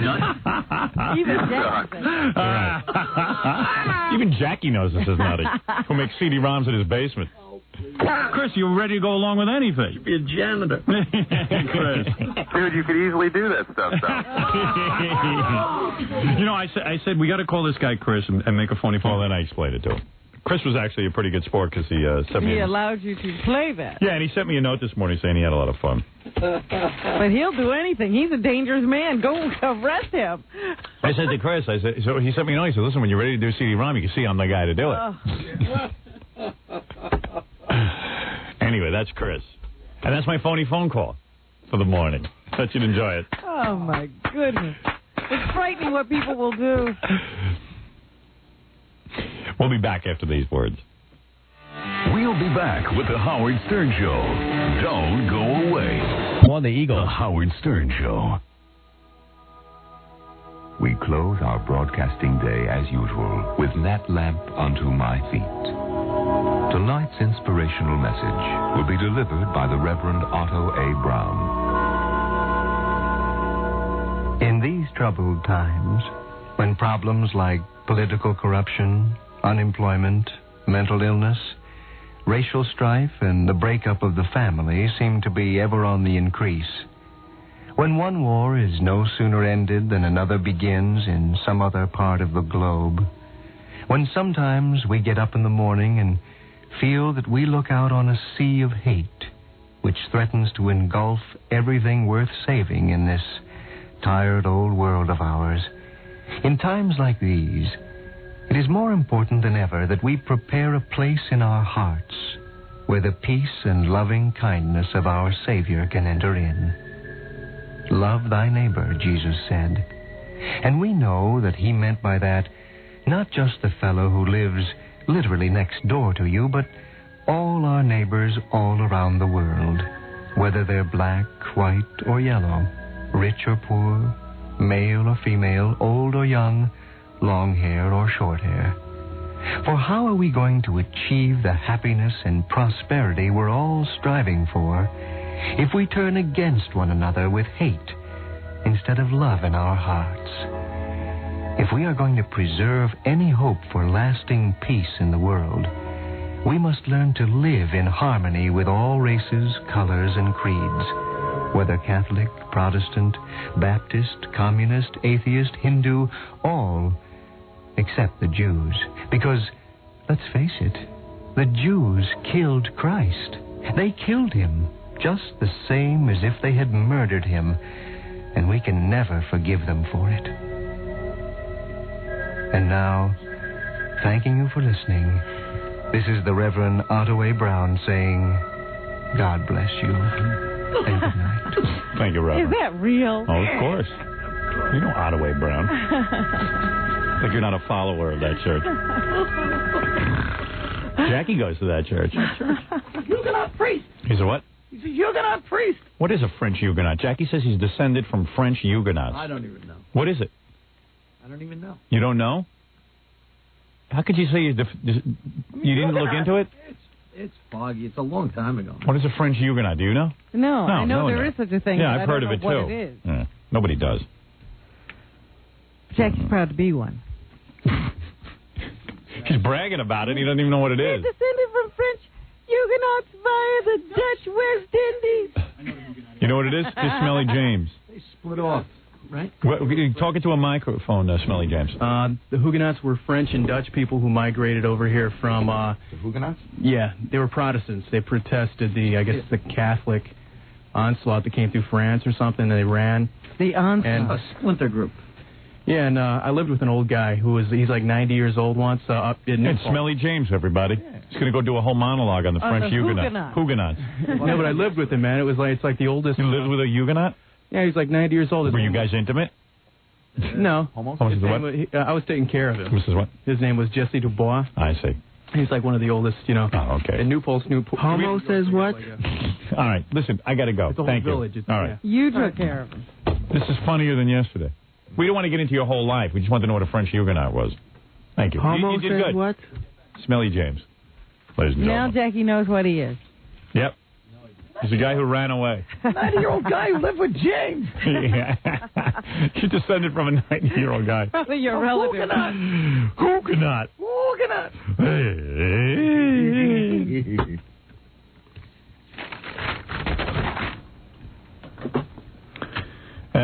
Wait, I had to do something here. What did I have to do? Robin's theme. Robin's theme? Oh, that's right. Got to play that all the way through for the people who want to enter the contest. Yeah, all right. Go get your tape recorders ready. I'm going to play Robin's theme in a couple of minutes.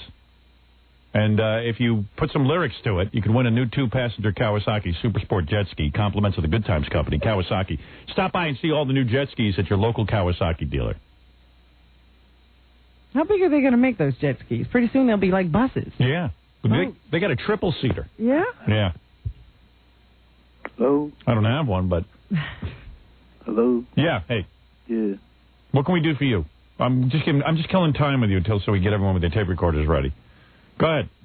What? You want to talk or you want me to hang up? Is this Howard? Yeah. You're Howard?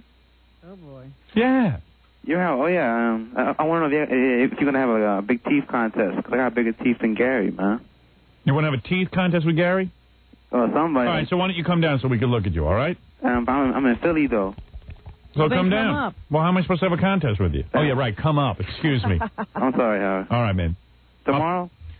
I'll put you on hold. Gary will talk to you. Okay. I'll take a look at your teeth. Gary, big teeth will talk to you. Yeah. If you got big teeth, we'll talk to you. I want to see. I bet you they're not bigger than Gary's. Half an inch long. Well, we'll see. Okay.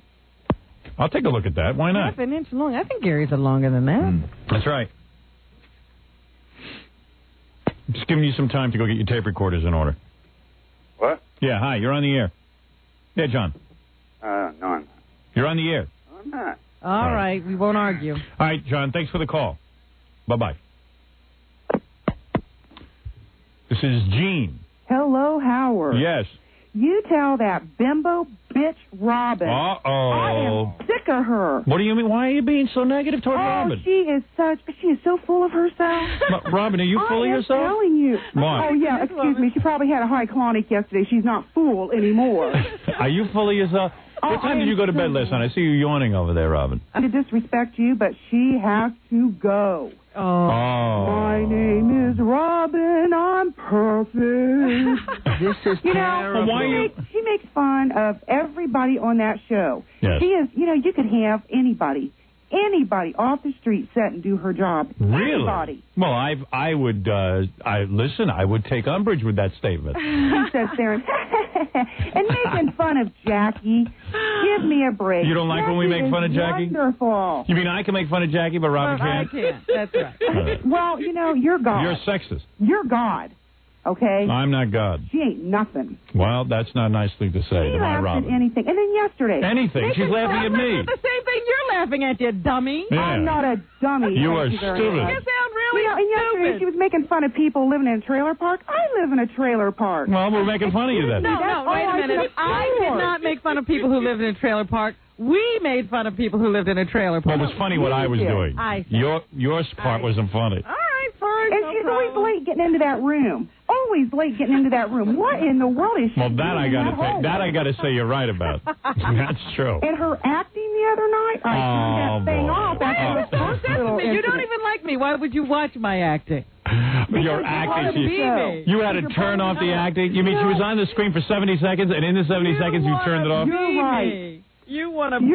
Right. That's what you I find No, I don't want to be a black woman with fake hair. Right. Ooh. You want to be a big, fat trailer park woman. I'm not a big, fat trailer park woman. So you find it hard to, you say you're in a trailer? Yes, I do live in a mobile home.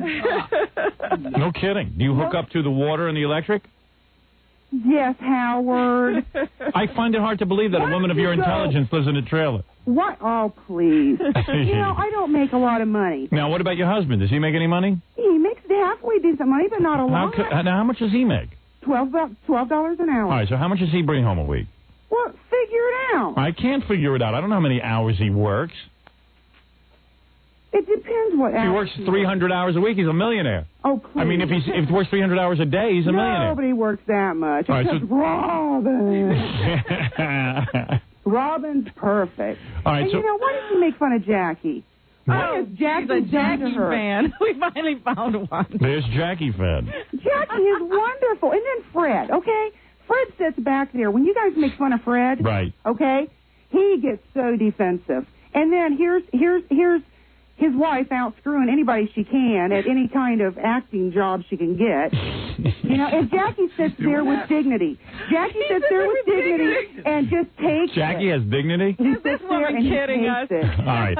Listen, I got to go. Of course you do, because you have to put up with that nigger woman. Now you're out of line. Now you're out of line. I agree with that. I love you, Jackie. I think the gas tube slipped I love Stuttering John. You might be getting fumes into the trailer. I think the gas tube slipped Now, off. why, if you don't like her, you got to say nigger? Because that's a cheap shot, and that's all she can afford. You're right. It was a cheap shot. Well, that ain't right. You were right, Robin. That was a cheap shot, and I apologize. We make fun of everything. So I said something about trailer parks yesterday. What did I say? We were talking about the tornadoes coming through. You make it sound like, just because we don't make the kind of money you make, Robin. Well, Robin we does do make the a lot best of we money. can. I could live in an apartment building with a slumlord, but I try to better myself. It's the best I can do.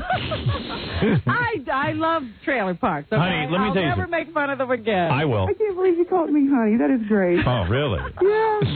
I can't wait for your movie. Well, honey's nicer than nigger woman. Yeah, and I apologize. All right. And I truly mean it. I apologize. It's just Let's hope a tornado doesn't hit your trailer park. Where is your trailer park, by the way? In Ohio. In Ohio? Mhm. So, you live, how far are the trailers apart from each other? Do you have like a double wide or something? Yes, I do. Mm-hmm. Yes, I do. So do you live there with other nigger women? There's no blacks in our trailer. They won't allow blacks. You won't allow blacks. They're not good enough. No. How do you keep the blacks out of your trailer park? I don't think blacks like to be on wheels. We just put our sheets and stuff up on our antennas. I think you put your sheets on your head. Oh, goodness. You put sheets up on your antenna? Oh, I'm just teasing. I don't know why no blacks live here. Maybe Probably can't stand you. Robin! Look, you called me a be nice. Okay, and I apologize. You know, this is typical of you, Robin. Just like when Gary and them apologizes to you, you just keep it up, keep it up, keep it up. Oh, you are so dear. wonderful. And you know, You go your book, I bought your book. Robin, please. I bought your book. Let me ask you something. I couldn't get past the first chapter. Really? Why are you always bothering with me? You don't like me. Wait a That's second. what I'm trying to let you know. You're terrible. You got to quit. Let me ask you. And Gary and John. Let me ask you about your life. Okay. Because now we've heard all about Robin. Now, how far apart are the trailers from one another? In other words, how much individual space do you get? I don't know. I never measured it. You never measured it? There's probably I never at least measured 2 car lengths. There's probably 2 car lengths between each trailer. Do you have like a carport? Yes, I do. Oh, really? Mm-hmm. So you've got like... I have a patio enclosure in the back. Let me get this straight. You got the mobile home. Yes. And a carport. Yes. So, but at any time, you can hook your car up to your home. No, the wheels are off and the axle thing's off. Oh, getting pretty permanent, are we? What about vacation time? Yeah, do you take your home with you on vacation, or do you like to get away from the house? Oh, please. Be serious. Okay, you have to realize it's us poor working people that... Oh, I know. Yeah, we're not working either. Do you empty No, you do work. Do you empty the toilet with a scoop? No. Howard, you're just being ridiculous. You got kids? Let's get back. I have an adult child. You have an adult child? Yeah. How do you give birth to one of those? I'd like to skip right to the adult stage. Well, you know, you could ask Robin, but nobody wants her. So, like in the living room, like, how many rooms do you have in your trailer? The normal amount. Well, we don't know. What's the normal? We've never been down that low. Oh, please. Even when I was making $96 a week, I shared an apartment. You know, typical. There's Robin laughing. It's so Oh. So I said it, and you're mad at her for laughing. Wait, please. If Jackie would have said that, she would not have laughed. She would have said, "Oh, Jackie, please." So maybe she's in love with me, okay? Well, yeah, I have the same disease you have. Right. So in the living room, do you ever have the spare tire in the living room? You're being ridiculous. No, I'm being serious. Like, let's say, Do you know how much mobile homes are? How much? Okay, think back when you were making your $90 a week. Go ahead. How did you afford stuff? You lived the best you could. I couldn't afford anything. You know, I couldn't afford anything for years. My mobile home was $45,000. Wow. And that's cheap for this area. Jackie is applauding you. Thank you, Jackie. And so, like, when you go on, do you ever go on vacation? Yes, I do. Last year, I went to Niagara Falls. So you drove your home to Niagara Falls, right? You can't drive it. Please, Howard. Did you go over Niagara Falls in a barrel? No, I'd like to send Giggles back there. And can I ask her one more question? Well, why are you obsessing on her? I'm asking about you. May I ask her one more question, please? Yeah. What do you have your house up on? Like a block? It's on a foundation. Like a cinder block? It's on a foundation. So how do you make it mobile? It's not a mobile anymore. The wheels and well, why'd you take the wheels off? What if you have to go somewhere? I ain't got the money to move it. So then it's not a mobile home.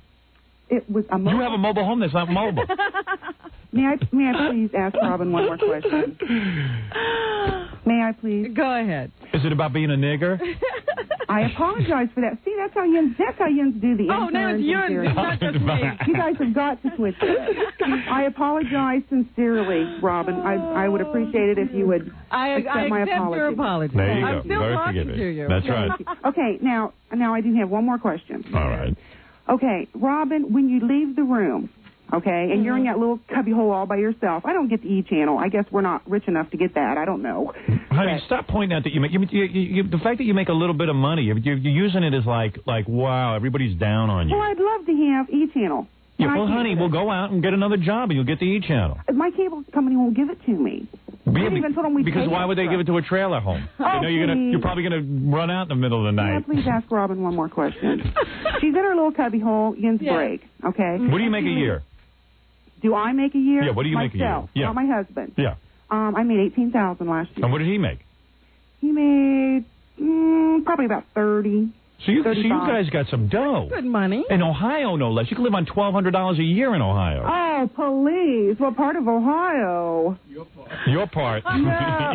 Was that Jackie? That was funny, Jackie. That was Robin doing a Jackie impression. Jackie, I'm trying to defend your little butt.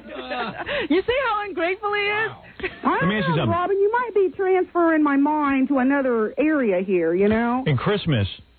Okay. And Christmas, do you when Christmas comes, do you ever put like lights on your trailer home? No, I don't do that. You don't decorate the home? Not outside. Inside? Inside. Right. And what do you have? Like you have a living room and a bedroom? No, I have 4 bedrooms, 2.5 baths. 2.5 baths. What's going on there? It's a double wide mobile home. Please. Imagine that thing going down the street. Or sailing over somebody's house. Will you please? Oh, dear. Hey, wait a second. I just realized what time it is. What? It's time to change the chemicals in our toilet. Yo. What kind of chemicals? Being cruel. What kind of chemicals do you use in the toilet? Howard, I'd love to ask. What kind of chemicals do you use? I don't. I've got a sewer system. Really? Yes. All right, go ahead. You're making me feel worse than what I did. I mean, I think I'm done pretty good in this world for what I... Do you wear, like, regular stockings, or do you wear, like, stockings that just come up around your ankles? I just let my hair grow. Okay. May I please talk to Rob? Do you guys ever get together with the whole trailer community and just, like, maybe, like, have a campfire? Gosh, no. Never? No. Do you talk to your neighbors, or do you guys ignore each other? Yeah, we talk. Yeah, we talk. We rake each other's leaves and... It's like a little community.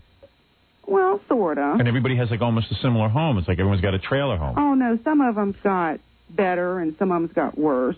All right. You get mad at the people who have better? No. You thinking of maybe trading up to a bigger trailer home? Oh, no. Gosh, no. I'm 42 years old. I'll die in this place. Oh, dear. Man. No wonder you're so angry. No, I'm not angry. I'm upset with all right, what is the question? What is the question you want to ask? When she leaves that little room during break, what in the world is she doing that it takes forever and you have to sit there and say, "Where's Robin? Where's Robin? Where's Robin?" Right. Well, I'd like to hear my name on the radio. I think that's her way of passive-aggressive getting attention. Well, I don't know. But like I said, I am so sick of her doing this. I would appreciate it if she'd try to curtail her... Curtail? Yes, her knee. You want her to curtail? I want her... Can you say that word again? Curtail. Yeah. Her this is what? rude remarks to everybody on that show. Seriously. Just basically what to do? I think you better quit. I'll come down there and smack you. Come on down. I'd love to. I don't make enough money to go to. Here we go with her money again. Yeah, everything's holding her back. The world's holding her back. No, my inability to. You're a white woman. Job. What's the matter with you? I'm a white woman. Yeah. I'm not white. What are you? I'm Puerto Rican. You are? Oh, okay. Then she has an excuse. Then you have an excuse. That's not an excuse. All right. But I do wish she would try to be a little nicer. All right. Thank you for the advice. She will take that under advisement. I'm sure she'll change now. Not everybody can be as perfect as you. Right. Oh, I'm not perfect, and I'm not trying to come off I am perfect, but I am so tired of you making fun of them. All right. Thank you. At least I never had to resort to calling anyone a nigger. Hey, now you accepted my apology. Well, I did, but I had to point that out. All right, thank you. That's a nigger trait right there. See? Are you saying...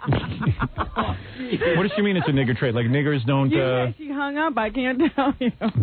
I think what she means is that they don't accept apologies. I don't know. I see. I don't know. I don't know if it's that they always complain no matter what, like she did about her money. I don't know. I see. All right, anyway, I didn't get to play your theme, so people can tape it. I can't believe you didn't play it during that. I'll come out of the commercial, play the theme so people can tape it, and write a song. All right. All right, right after this. Show. Listen to awful actor James Garner speaking to Jay Leno about Howard Stern. Now, I know you like to give honor. I have a list of... I put some names together here. You give me your honest opinion of each one of these names. Oh, really? You don't want to do that. Everybody has an opinion on this. Howard Stern? He's the epitome of trailer trash. Oh. Thank you. That wasn't too planned out.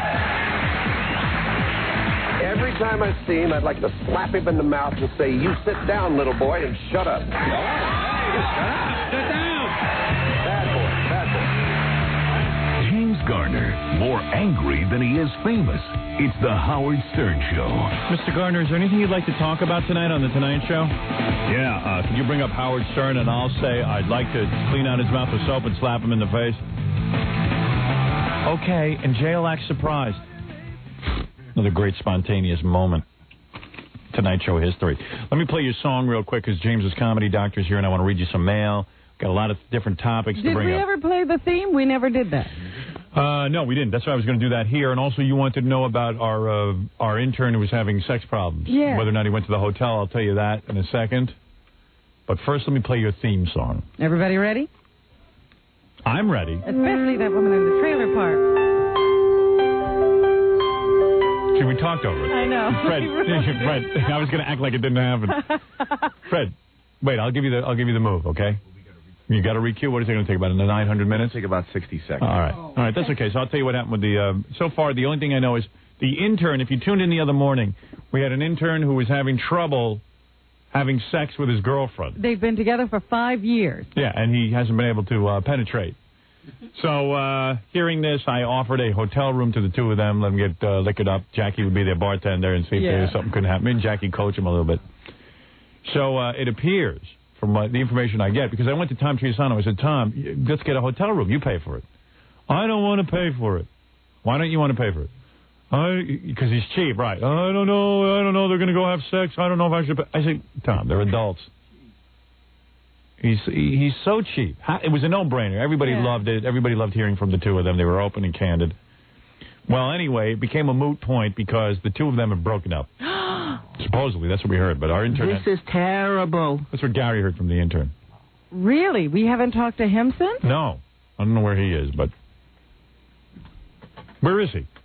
You know, he was supposed to be here yesterday. Yeah. And he called in sick like 10 minutes before he was supposed to be here, and I think he was just... bummed out? Yeah. Yeah.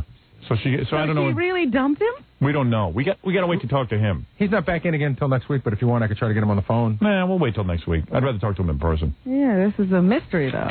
Well, wherever he is, he probably has blue balls. I know when my girlfriends used to dump me, I regularly get that. Maybe it'll work out for both of them. Maybe they'll both go meet other people and have That's what I sex think. quickly. That's right.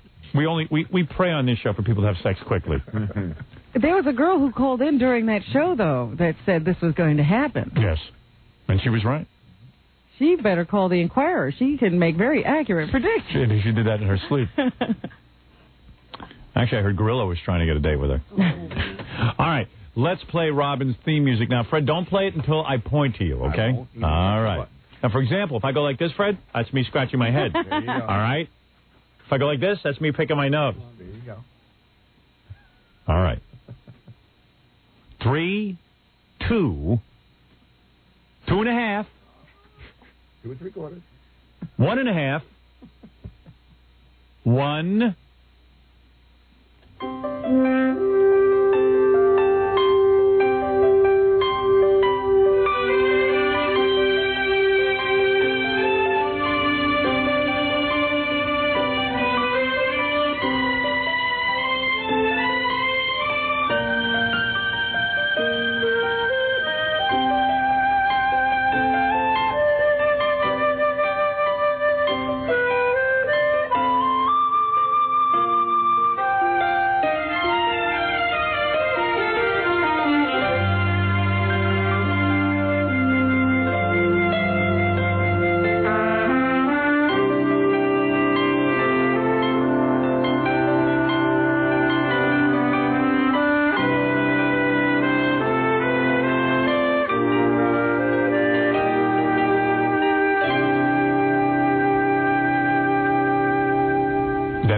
Screams out for some kind of lyric. I think it's enough on its own.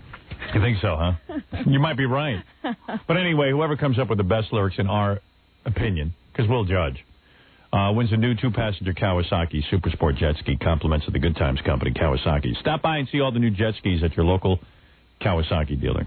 All right, let me just share a couple of items in the mail with you. I've already commented on the fact that the media totally was just overblown reports about me yesterday, involved in some kind of, they had me almost dead in the coffin. And it was just like some rambunctious fan, and it wasn't all that outrageous, but I don't know. I tend to think the media plays that stuff up. They love to sensationalize everything. Yeah, I mean, it just, I was hardly a part of it. So I don't know, Did you talk to anybody yesterday, or did No. they just keep pressing those cameras against the windows? No, they just kept pressing the cameras against, and I just slid down on the back seat of my car and sat back there because it was really weird. I don't want to talk to them about it because they were blowing it out of proportion. My parents were getting all nervous. My wife was getting nervous. I don't want my kids thinking, I was in some kind of weird situation. So I just think, I downplayed the whole thing.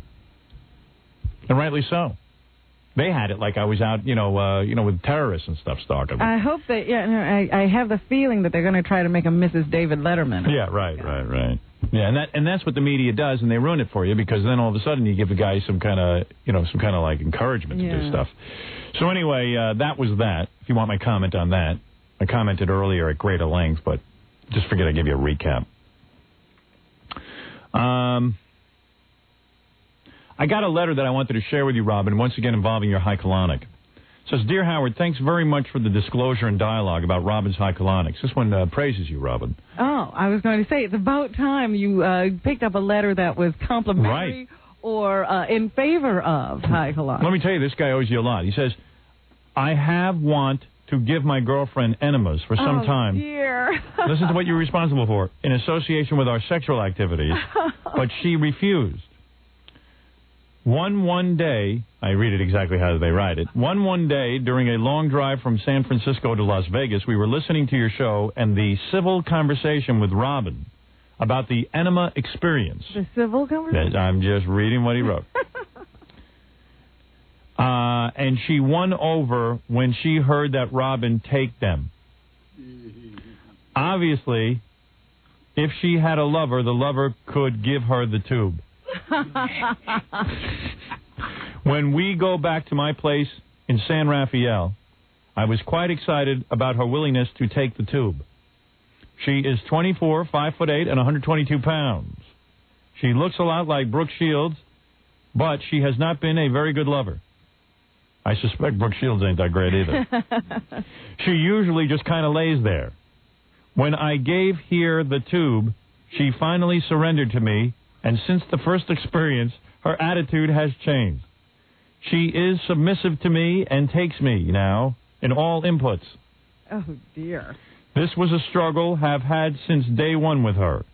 She is truly mine now, and I no longer have to worry about being 25 years older than her and losing her. Thank you, Howard, and more importantly, thank you, Robin. That was the only letter? Yes. I wasn't going to read the name, but you might be interested to know it was signed Bill Kinnison. A healthy colon is a clean colon. Just kidding, of course. It is not signed by Bill Kinnison. Of course not. And I will not give the name of that guy because he doesn't know any better. Also, here is a letter I couldn't find on the air the other day. This is one other letter I wanted to share with you. Dear Mr. Delabate, this is a letter addressed to our producer, Gary Delabate. Yes. I was giving a deposition yesterday. It went rather smoothly. It was, several hours of sitting there answering the same questions over and over and over again. And the person who is considered the court reporter turned to me at the end and said, Howard, can I ask you a question? I figured she was a fan. And she said, I have one problem. How do you spell Delabate? Really? Yeah. Oh, no. I said, I'm embarrassed to admit that I'm going to have to guess here. Am I under oath?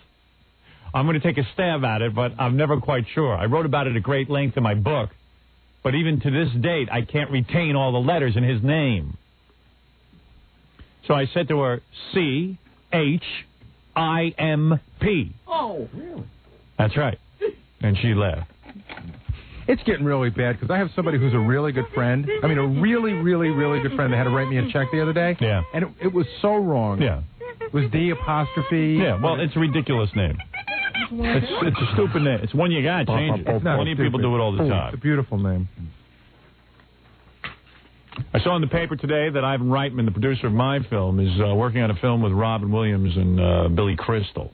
Oh, the two of them are going to be in a film together. Well, Ivan called me about a week ago. He says to me, he says, I'm thinking of doing a movie with Billy Crystal and Robin Williams. He says, do you know those two, after all the years of knowing each other, have never done a movie together? I said, who cares? You think anyone cares about those two guys anymore? That's funny, because when you were saying the other day that Ivan was complimenting your acting and he said you were a better actor than Robin Williams and Billy Crystal. Which he did. I thought to myself, has Ivan ever worked with Robin Williams and Billy Crystal? No. Ivan has a hard-on for celebrity, the old-time celebrities. So I said to him, listen, I don't think the world's clamoring for this. I said, I just hope you keep your mind on my film, Ivan. I don't want you running around with those two idiots. Now that you've got these two big stars. Yeah. Don't want you preoccupied and forgetting about you. Huh? Yeah. I said, don't let me see you losing your vision on this. And he said? Oh, I can juggle many projects. Mr. Juggle. Mr. Juggle, I said, I've never seen you juggle anything. What are you juggling? Just get back. Go, sit there and read. Is he back from vacation? Yeah, he had a vacation. He's in Hawaii. Because I'm sitting down to read your script again. So you had to fly to Hawaii to do that? Yes. Yeah, the light's better there. Yeah, the light's better there. Well, we start shooting in 2 weeks. So I just got a whole nother script revision. Yeah? Yeah, a whole new... Well, I did read something about, I don't understand all the movie lingo now that I'm reading on some of these things that are sent to me. Let me help you. There was something that said, I interpreted it as saying that there must have been script revisions. One scene was out, another scene is now You see omitted. You see omitted. Uh-huh. Yes. And then they say, you'll get the new pages, I guess. Yes. At some other point. You'll be getting... They have words for all these things. You'll be getting new pages even while we're shooting the movie. Yeah, but they were saying these new pages would be available on a certain date. Yes. That's Kishman Techaran, the Israeli holiday. I wish I had the paper because it was like reading a different language. Yes. And I thought I'm going to have to interpret here. It's just like in radio when you meet some jerk off in radio who says, you know what, man, you ought to follow your hot clock because you're not sweeping the quarter hour. Uh-huh. No one knows. He said something really intelligent. Yeah, it's guys in radio trying to make it seem like they got something going on. The same in movies. They write, because everyone said to me, oh, you don't have your sides and your binder is obliterating the view of your page numbering and your scene numbering. I said, kiss my ass. Don't worry about it. Get and the camera. Even on the script there are, blank screen, da-da-da, blah-blah-blah. Yeah. Don't worry about it. All kinds of things in there. You see where it says Robin and your lines? Memorize those and get back to me. So what is all this nonsense? Roll the cameras and let's make some loot. Enough with this. All right, Jackie? All right. Go right down the basement, press that CD, and get it out to the public. That's all. What's the big deal? Art smart. Enough foreplay. Let's go. What? Let's push product. Right. All right. Anyway, I received this letter about Gary Dell'Abate. Yes. Dear Mr. Dell'Abate, I write to you as a board member of the National Italian American Foundation. Oh. And I can imagine that place. They're writing to Mr. Dell'Abate. And I enclose some information about the foundation for your perusal. Mr. Dell'Abate. I'd like to see you get involved with the foundation. At the core, the foundation is about networking the brightest of Italian American minds. Ooh, now, read that again. What? Read that again. Gary has distinguished himself enough to be recognized by these people? That's right, Bull. It's me and the pizza maker. Of course, they're close for renovations. What? So, of course, they're close for renovations, so it's just me. I think you might be interested in attending our annual gala dinner in Washington. This is scheduled for October 5 of this year. We got to send the camera. The dinner is always attended by the President of the United States, Supreme Court Justice Antonin Scalia, senators, members of Congress, scores of Hollywood luminaries, and me, plus 3,000 of our nation's most talented Italian Americans who come together to honor their own. Could they jam any more people into this room? Last year we honored Joe Montana, John Travolta, and Tony Bennett. That was Joe Montana they honored, I think. No, it's Montana. I didn't even know he was Italian. Also in October, the foundation will be releasing a series of national public service announcements for television. What do they say? The crux of the announcements is having one Italian American talking about a past Italian American. Oh. So, for example, they got Joe Montana speaking on Joe DiMaggio. Tony Bennett's going to talk about Frank Sinatra. I wonder who Gary's going to talk about. Giuseppe the bricklayer. They're running out. Also, Joe Piscopo talked about Jimmy Durante. See, and so on. This guy who wrote Gary produces and writes and directs all these announcements. You might also be interested in creating a scholarship for the Gary Dell'Abates of tomorrow. No, we want to crush them. We want to stop them. Yeah, we're not interested in creating more of that. Or you might be interested in one of the many other positive endeavors of the foundation. I look forward to talking with you in the near future. Please don't hesitate to contact me. Or Should you have any question, call me. I spoke to him. Did you? Yeah, I'm going to go. I'm going to go in October. Is that right? To the big thing. Can we follow you there? Absolutely. What did he say to you? He said that, that he would like me to join the organization, that he'd like me to be part of the group. I'm going to be sitting at a table with A.J. Benza, another prominent Italian. Yes, he certainly has distinguished himself. But it's just for Italians to get together and to be proud of our heritage. That's all it is. Well, certainly is one of the brightest Italian minds out there, and I'll attest to it. Gary is one of the brightest Italian minds out there. Did you ask them if this was a mistake or a joke? Excuse me, I believe I received a phony letter. And they don't number them, so it's not like I'm number 3,000. What exactly do you people do when I show up? Well, same thing we always do. We eat a little dinner, we sit in a big room, and we hate the Jews. Excuse me? That's pretty much it. Listen, I'm as important to this organization as Antonin Scalia. Right. Well, whatever. Anyway, I have a treat for you next in the program. This is a treat. Gary, I can't wait to follow him with the E-camera. To his big dinner. Yeah. Excuse me, could we discuss the history of bocce ball? What makes him think you're one of the brightest Italian minds is what I think is funny. I think it's Did you ask the guy? No, I didn't ask him. But I'm imagining it's because I have an Italian last name and I'm on a popular show. I don't think that they think... I don't think you got to take an IQ test to get in. Yeah, I mean, what about that? If they do, I'm not joining. Plus, you're there to honor like the greatest Italian minds, and it's got to be weird to see Gary. Yeah. Who's basically, a guy who a glorified coffee getter. For better or worse, I've made some sort of a name for myself. Right. Well, who'd they reject, did he say? Like Al Capone. Yeah, who's on the committee? Getting to come to this dinner because Gary's going. You're like, who did you beat out? I don't know. I think they've hit the bottom of the barrel. Anyway, when we come back, you're going to meet James's comedy doctor. Oh, wonderful. That's going to be a treat for you. For all of us. I want to ask her, listen, is she for real or is she a crackpot? Yeah, what kind of potential does James really have, and are you just jerking him around? I'm going to ask her to be honest with me and evaluate this guy's abilities. First of all, I want to know how you become a comedy doctor. All right, What are her credentials? Did he name her that, or did she? I don't know. We've got a lot of questions is what we're saying. We'll be back with the comedy doctor and Smelly James right after these words. 7-1 the Eagle. We're back with a man who has never said, nanny, nanny, nanny. Neener, neener, neener. Nothing wrong with saying it. I'm not saying there's anything wrong with saying nanny, nanny, nanny, or neener, neener. I'm just saying I don't say it. Hey, that's my choice. Before I bring in the comedy doctor, just real quick, here's the guy on the phone who invited Gary to the Italian... What is your association called? It's called the National Italian American Foundation. Good morning. Good morning. How are you? Fine, thank you. Who am I talking to? My name is Ciro Papati. Ciro Papati? Ciro Papati. Boy, that's even harder to say than Gary Dell'Abate. Yeah, how do you spell that? I'll take a stab at it. Ciro, S-E-A-R-O, Ciro. Paparazzi? There you go. P-A-P-P-E-R-E-A-T-A-Y-Y-X. Paparazzi? Ciro, C-I-R-O. It's derived... Well, that's Charo. Well, Ciro in Italian. Ciro and Fasi. But my last name's Papati, P-O-P-P-I-T-I. So let me ask you something real quick, because I know you have got a valuable organization over there. Yes. And we're about positive stuff. Right. You want to cast a positive light on the Italian-American community. Exactly, because to tell you the truth, we're always kind of depicted as being this kind of gaffone or being mafia. And the fact is that in millions, every day, millions of ways, we're quietly making our country great. Because that's all we're about. Now, let me mention, Ciro, that you are an organ grinder. Is that correct?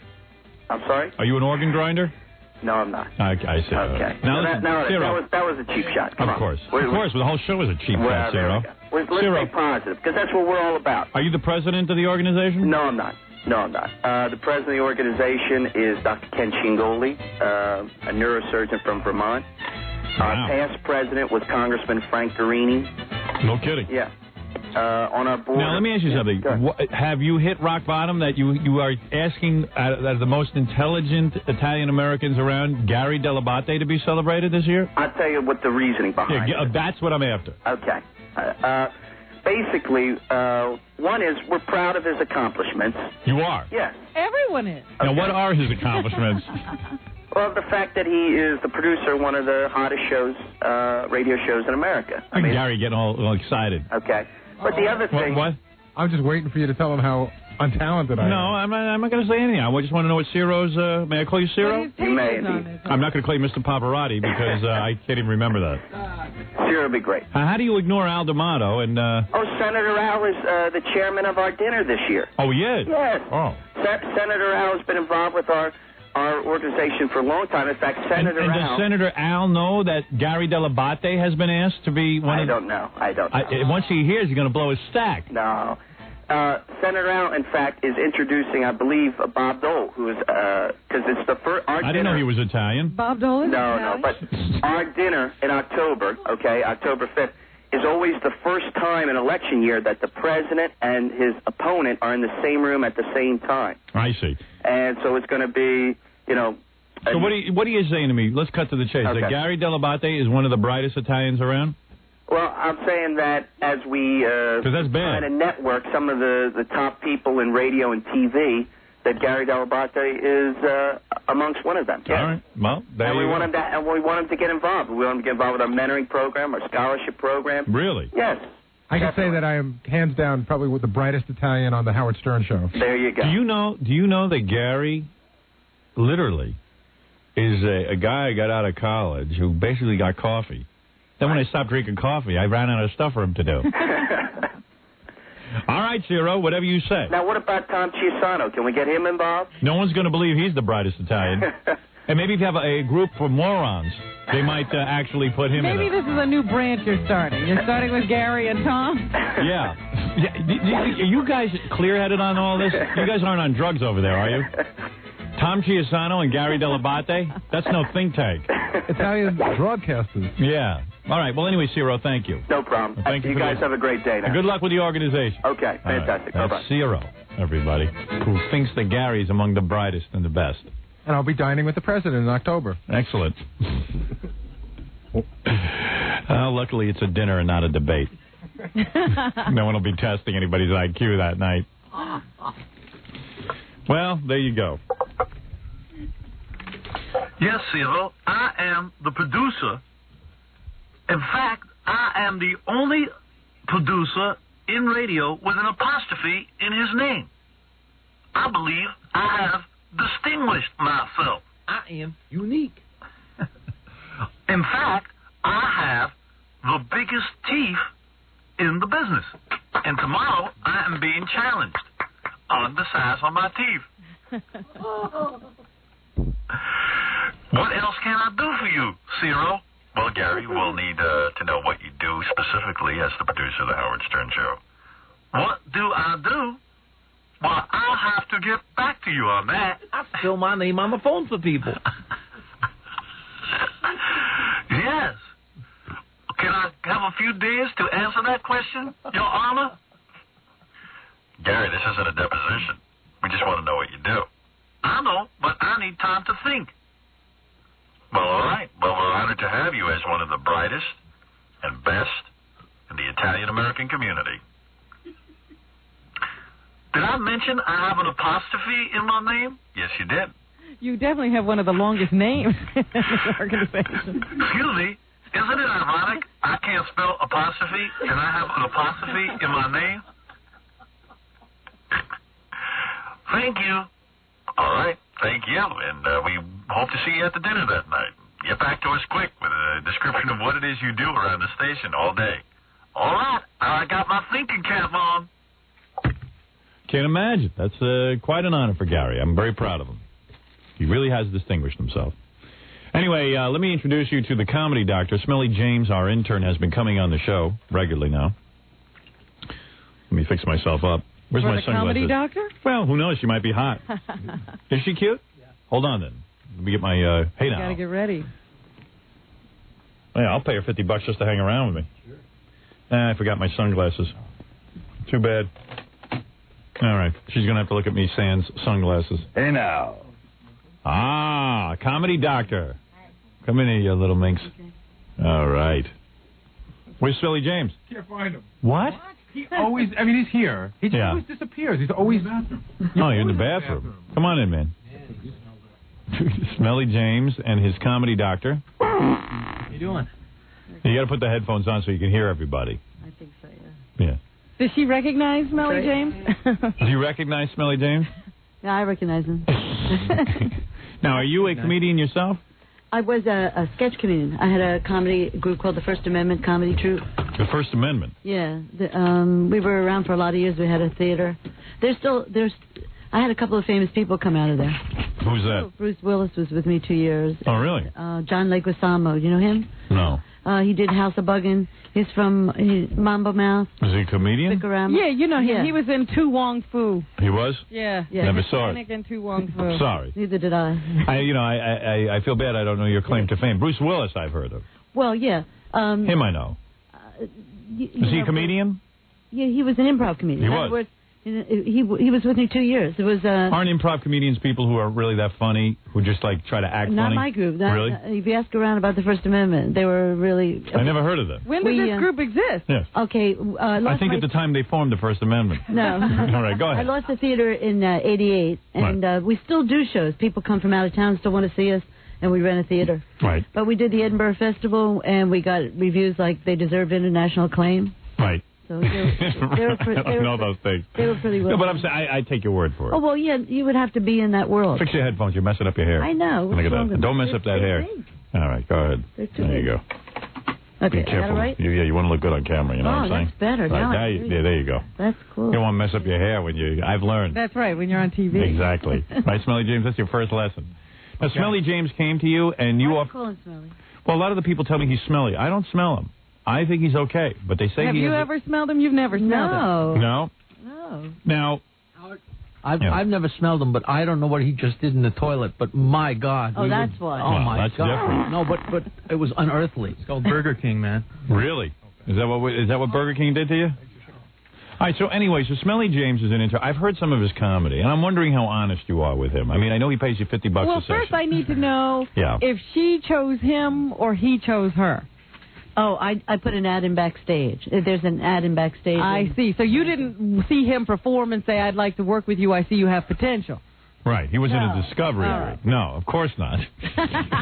because that would really be, going around and asking people for money, basically. Right. Well, So in other words, you wouldn't do this unless he paid you. right.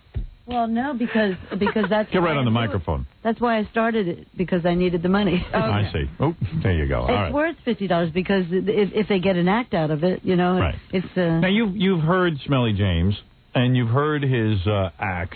And you've read his writing. Right. Do Yes. you think that there is any comedy potential there whatsoever? Yes, I do. You really do? I really do. Yeah. Now, I don't believe that. Read that we have. Did you read things I didn't read? I mean, he's performed several things here, and I have yet to laugh. Well, yes, of course. It takes time to build an act. If you ask anyone, that's really doing well in the comedy circuit, they'll tell you how difficult it is in the very beginning. Don't you have to have any sort of sense of... I've never heard the guy even crack a joke around me. Bullshit. No, I have not heard him be funny. Has he actually made you laugh? You haven't made him laugh. Is that true? Not when I'm trying to be funny, I don't think. Oh, Right. is that what it is? I don't even think when he's just being a regular guy, I've heard him be funny. He's not a humor kind of guy. Not all comics are funny when they're talking to people at all. Now, let me ask you something. If you're a comic and you're not funny off stage and you're not funny on stage, at what point How do you get to be a comedian? How do you get to be a comedian? Well, it takes time to be a comedian. In other words, He's like downright frightening. You got to hone it, Howard. Yeah. Hone what? the act. You I have see. to work on it. But now I've heard his material. I got to be honest with you. Let's I take think you. I Okay. think because you call yourself the comedy doctor, you might as well give him the real, true diagnosis here. Let's Right. get to the bottom of it. Isn't he terminal? Now, yeah, I mean, that's a good point. I mean, No I know it would way. kill the business. No way. I know that you charge $50 a session, so maybe you want to keep him going. You No. seem like an honest woman. He hasn't been coming. He hasn't been coming lately. No, he hasn't? No. Are you just encouraging him because you feel bad for him, or you really think that No. this guy's going to be a great comic? He's 32 years old, and he does yet to crack a joke. Oh, no, I could never predict if he's going to be a great comic. I could only tell you that he could definitely do it because he's got the guts. Does he remind you of Bruce Willis or... No. No? Who does he remind you of? Nobody in particular. Exactly. But does somebody have to be prototype. reminded? All right, I'm going to ask you, He's what indication, what one sentence that you've read of his or heard of his has made you even crack a smile? Can I ask you that? I want to know if you get the right guy here. It's just too soon. He's only worked a very short time. You don't But have- you say he's made you laugh. Yes, he's made me laugh, because he. Because now, what did he say to make you like I wanted to thank her for that list of pawn shops she gave me. What? She laughed right pawn there. Shop. I don't understand. Or I can hawk my stuff to pay her. I want to thank you for the list of pawn shops. Oh, you like that joke? Was that good? You thought that was a good joke? A well-structured line? It was spontaneous. Give it up, Howard. Now, have you gotten any letters from his audience, hate letters? Or? Well, he hasn't had an audience. He hasn't even gone on stage, have you? Not. He tells me he has. This one. You told me you went up at various, what do you call it, open mic nights? Oh, you did? Okay. I mean, he hasn't been around lately. Oh, with another friend of mine who used to... Are your lips blue this morning? I put this cream on them, yeah. A blue cream? Well, it's like white. A white cream. All right, I'm just looking at a guy who looks like a cadaver. So you're telling me that you have been with him, what, 3 sessions now? Is that it? Or it must be more than that. 4. 3, 4, something like that. 3 or 4 sessions, yeah. And you sit with him. And what do you do to encourage his comedy? Okay, it's not. I'm not encouraging him exactly. In other words, the first I'm getting all the material out of him, what his family was like, what he did, just so that maybe there's some personal anecdote that there might the material in him. Right. But I do encourage in the sense that I don't lie and say, oh God, you're going to be a great comic. I say, you've got what it takes because you have the guts to do things. I mean, I can't stand, most comedy is so bland. Yes. What's good about you is that you're willing to take a risk. Right, do something a little wild every once in a while. I mean, that's what you need, and he's willing to do that. He is. And I work with other comics who are not willing to do that. I see. So you feel that he has some sort of sense of daring about it. Just being able to do that is a big one. I Believe see. me. I see. So, well, there you go, Robin. Now, I got to tell you something. I still say you got to have some sense of humor to do this. For example, I know in my personal life. To be on your show, he has to have a sense of humor. Well, he was an intern. No, I mean, you can find things funny, but you have to be able to make other people laugh. Right. There's an audience, and then there's the guy on the stage. Give her your best line. I want to see if she laughs. Give her your best line. Well, at this point, I'm a combination of Rupert Pupkin and Quentin Tarantino, a bad stand-up. So, I mean, at this point, I can say anything. Yeah. Now, what did we? What was that? What did you say about that? Was that a line or? What he did on, by the way, on stage. What was that? What I just heard? That wasn't good line. No. That wasn't good, right? His delivery. He couldn't even say the word pumpkin. He said pumpkin, Rupert Pumpkin. He doesn't know who he's talking about. Right. So wait a second. Don't go on with your next line yet. I want to talk to the comedy doctor. In other words, I heard that line. I don't see anything, but you are a comedy doctor. You might have seen some potential in that line. Was there any potential in that line? No. Okay. All right, go ahead. What about his delivery? What about anything? Oh, he was going too fast. He was. All right, go ahead. And he was very monotone. He hasn't been up on stage by himself. Understood. He was with other people. All right. I mean, Rupert Pumpkin would have been funny. Right. But he corrected it. Right. Even that. Rupert Pumpkin. If you had seen, there are so many comics when they first start out that, they get up on stage and, it's miserable. You have to sit through 5. Let me ask you a question as a person. How long have you been a comedy doctor? Oh, this is very new that I did this. Oh, this is new. Yeah, but I've done it with managing comedians and working on their act with them. Who do you manage? Yes. I had Sam Greenfield for a while, and you know Sam? No. Oh, he's real funny. Right. Isn't he in Sweden? No, he works constantly. He works constantly. Have you ever given up on anyone in your so far? How many people have you comedy doctored? I'm curious. Oh, it's very new. About 6. Now, have you rejected anybody out of those 6? I mean, have you given up on some? I rejected people already by talking to them on the phone. I see. And do that, so I never met them. All right. I just told them that it wasn't my kind of humor. And they were into some raunchy humor or something like this? No, they were... Yeah, it was the way they... It wasn't raunchy. Raunchy doesn't bother me. Right, but James sparked something here. What was his audition? Yes. I don't give them an audition. But, when you talk to him on the phone, what was it that you... His audition was $50. He came up with the money. That's right. Right. Except, like I said, if I get somebody who's really, just way out. Possible, right. So you have rejected some. Yeah. All right. Like a guy who had a lounge act that was just, not the kind of thing I could... What was it, sexual? No, it wasn't that it was sexual. It wasn't. It was just that it wasn't funny. Nothing was funny. Nothing was funny. I didn't think I could do anything to help him because he kept telling me how funny it was. Right. On the phone. Okay. And he said, "This is terrific. This really works." And by the way, that guy's name was Dennis Miller, 1984. Oh, so. I love Dennis Miller. Right. He's brilliant. A brilliant comic, of course. Miller. James doesn't tell you his stuff is funny? No. Okay. He All doesn't. right. Well, he's right there. Now, James, give us another example. So the comedy doctor. He showed me his tattoo. My biggest critic. Right. Do the tattoo of myself and Lenny Bruce. Now, that's funny. Now, that's funny. That was funny. I'll go with you on that. That was his audition. But he wasn't trying to be funny. She introduced me to Don Friedman, too. Oh, she did? Yeah. Well, there you go. You're on your way. You know Don? No. Sorry. So far, every name we've dropped, I don't know. Well, he's on the Lenny Bruce album. He's on several Lenny Bruce albums. Introducing Lenny. He was a producer. Understood. James, give me another line so I may see the process between you and your comedy teacher. Okay. That's not the process, really. Is It's it? not. But I see. Go ahead. Well, my whole thing is, Barbara, thanks for all the comedy you taught me. You know, it's like yesterday I was beaten by a 14-year-old. All right, now hold on. There, I see you flipped cards. Now you're done with that thought? Is that the end of the thought? Well, that's sort of like opening it up, you know. Oh, you're going on to a next thought. Right. So that was not a funny line in itself. No, I didn't get it. No punchline. What was that? Because there was no punchline. What's the point? Barbara, what do you think? Is there a point to that? I didn't get the point. That's why we need your help desperately here. Yeah, Can you get close to that microphone, Barbara? I can't hear you. Move the mic. You know what it is? She's almost falling off her chair from James.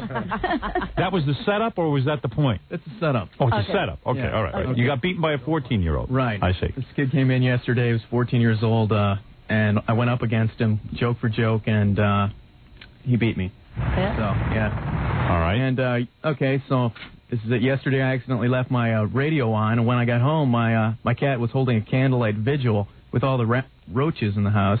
They were sitting in front of my stereo. I guess he didn't feel like he made his point, so he meowed something in Vietnamese and set himself on fire. All right. Oh, that's not bad. Really? What? Now, hold on, Barbara. It could be made funnier. It could? Yeah, there's some work in that. There is? There's something to that? What would you do with that? Well, so let's go. Yeah, let's go back. Yeah. Can we have an example of you two working together? I'm fascinated. Yeah, let's go back to what you said about the. Let's see if anyone on the phone thinks this is interesting. Oh, go back. I'm sorry. I don't mean to interrupt the process. Let's go back to the punchline. Okay. Yes. Okay. Yesterday I accidentally left the radio on. When I came home, my cat had heard the broadcast, and he was holding a candlelight vigil with all the roaches. Vigil. First of all, it's vigil. Vigil. Vigil. Now, who told you to write that word? While sitting in front of the stereo. Okay. What show? What you didn't mention what he was listening to? Well, he had heard my broadcast. You know. Your broadcast. Okay. That was it real clear. Okay, yeah, your broadcast. You know, and Right. He must have recognized my voice because maybe you could say he must have recognized my voice because. When I got back, he was holding a candlelight. Right, because the first time he didn't mention that his cat, even though it seems highly unlikely that his cat would be listening to the stereo. Of course, that doesn't matter. Right, that's okay. Right, that's right. Comedy is the cat a regular fan, James? Just curious. So, right now I try my act on. Now, all right, wait a minute. It's very. I got to point this out. All right, maybe that makes you understand what he said, but is that funny? Right. Now that you understand what he said, are you laughing? Well, if. Be honest. It's not bad. It's not bad. It's like it's how he says it. If he says the punch, there's no conviction. He says that. He says you know he finally heard my act or something like that. If he says something like that, and then if he adds something more like so now I have to try everything out. Let me ask you, Barbara. I'm curious about you. Are you married? I'm divorced. You are divorced. Yeah. I can't believe your husband left you. I mean, you're a delightful woman, nice woman, and certainly very. Was he into comedy or not? He didn't kill himself. He just left, right? Okay, very good. All right. Let me get to some listeners, see what they think of James and some of his comedy. Maybe you can be constructive here. Yes, hello. Hey, Howard. Yes. This woman says that John Leguizamo graduated from her class or whatever. No. She said she worked with him. She managed. He was with me 2 years in my group, not managed. Yeah, you were working with him in a comedy group. Okay. Oh. Improv. I trained him. Because he may actually be unfunnier than James is. Oh, really? Oh. As hard as that may be. Really? John Leguizamo? Yeah, I don't think so. All right, very good. He won an Obie Award for both of his shows. They were hilarious. Are you enjoying the comedy of Smelly James this morning? Yes, I am. You are. Good. Howard, hi. My name is Jerry Schulman. I was actually in the Comedy Elite, the Friday night show that Barbara Contardi produced. Oh. And I'm just really curious about something. Barbara, yes. I studied with you for quite a while, or I should say I worked out with you for quite a while. What's your name again? What's your name again? Jerry Schulman. Okay. And I was in the show with Dave Healy and Jeff Ayers and Tom Carosa. Yes. And those What is folks. your point? Well, isn't comedy supposed to be boiling it down to the lowest common denominator for the audience and making it as simple as possible? James is writing a book. Yeah. He's going on with a dissertation, a 5-page dissertation. Do the setup, do the punchline, move on to the next joke. That's correct, but he's just starting out. He's trying. Oh, please. He's just starting out. He's writing a book like Oedipus there. For God's sake. Well, it's easy to make fun of people who are just starting out. Well, come on, Barbara. Look, the reason that I called is because I feel that you're just taking this guy's $50. He has no comedy talent. There is no seed of comedy talent there. Don't rip the guy off. Well, give him back his money. Let him go on his way. Come on, Barbara. In other words, you think Barbara should just break the news to him that he isn't funny? Yeah, not everybody is funny, Howard. You think Barbara isn't telling the truth to him? Is that your point? Yes, Howard, you're a comedy genius, and you are funny. Well, thank you. James is not funny. We all can't be geniuses. Right. You know, maybe James is a genius or something else. Yes, maybe James is a genius. Yeah, Barbara, by the way, thinks you're very funny. For $50, she'll teach you. Easily accept that fact, but I don't know. I'm not laughing at him. I'm just laughing at the nerve to do that. Right, I see. All right. The nerve to tell the guy he's not funny? Right. It would be much better for him, Barbara, to go up to an open mic night and embarrass himself in front of total strangers than have somebody that he's paying the money for. Well, this is your opinion. Thank you, Jerry. Okay. Okay. There's Jerry. And, yes, on fire. Are you enjoying the comedy styling? I think she's probably undercharging him. You think she's undercharging him? Why is that? Definitely. Because she used to sit and listen to those really bad jokes of his that aren't funny whatsoever. So he should really be paying $200-300. At least $1,000. At least $1,000. Thank you. Meanwhile, James is sitting there guzzling breath fresh. Yeah. Well, he's on stage now. This is his comedy being evaluated. Robin, he wants to put his best foot forward. How many of those little drops do you need, James?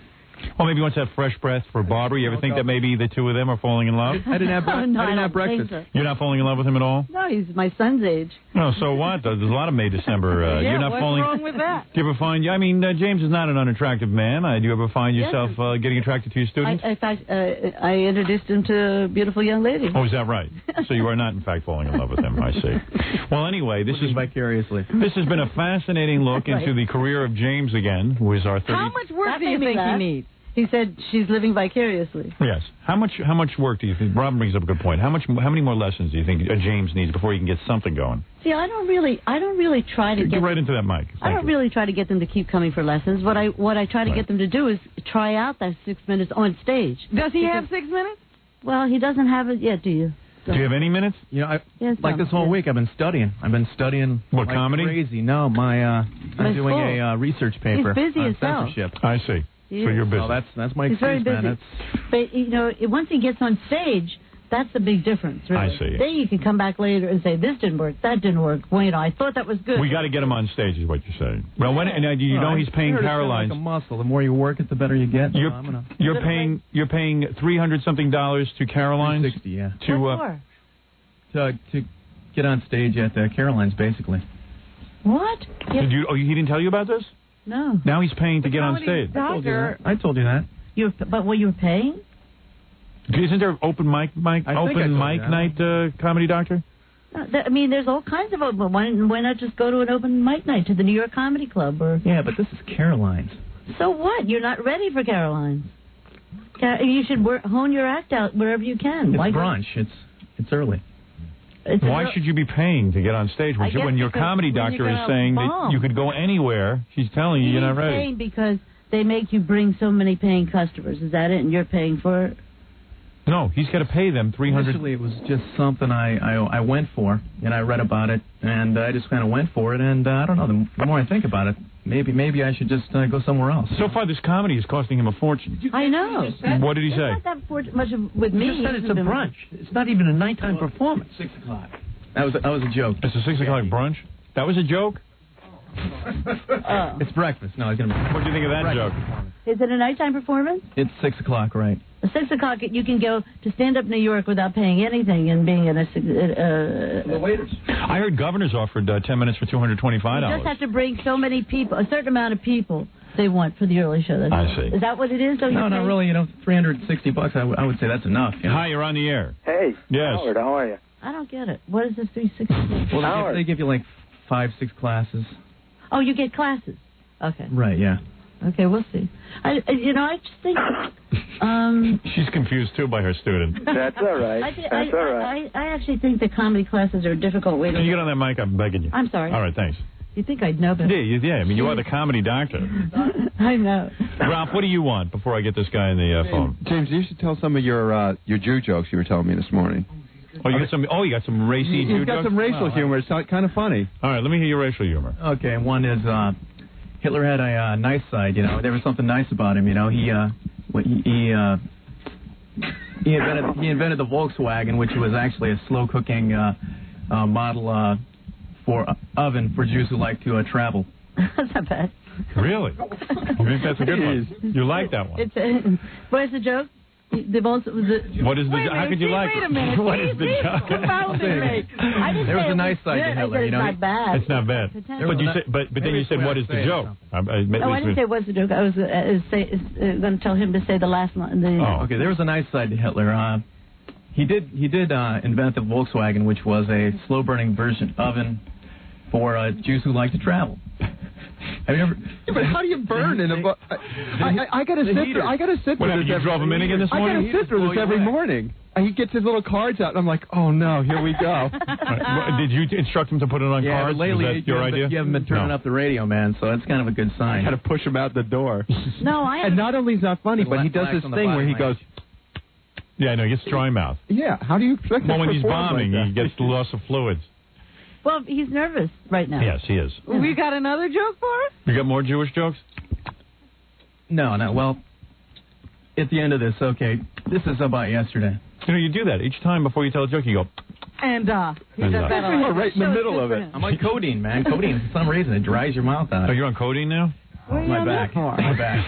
He tells the other drugs he takes, like codeine. He takes. You know what it is? He wants to be like Lenny Bruce without the jokes. He just wants to do the drugs. He's going to overdose before he even does anything. He's doing the drugs of Lenny Bruce. Tonight I'll be doing every drug that Lenny Bruce ever took. He could do it. He can. What, take all the drugs? No, he can do. He can do stand-up. He just has to get on stage. You really have faith in him, comedy doctor? I do. Yeah, I feel like he just has to. I feel that you think anybody can do it. No, I don't. No, I don't. Really, I want to see the list of rejects.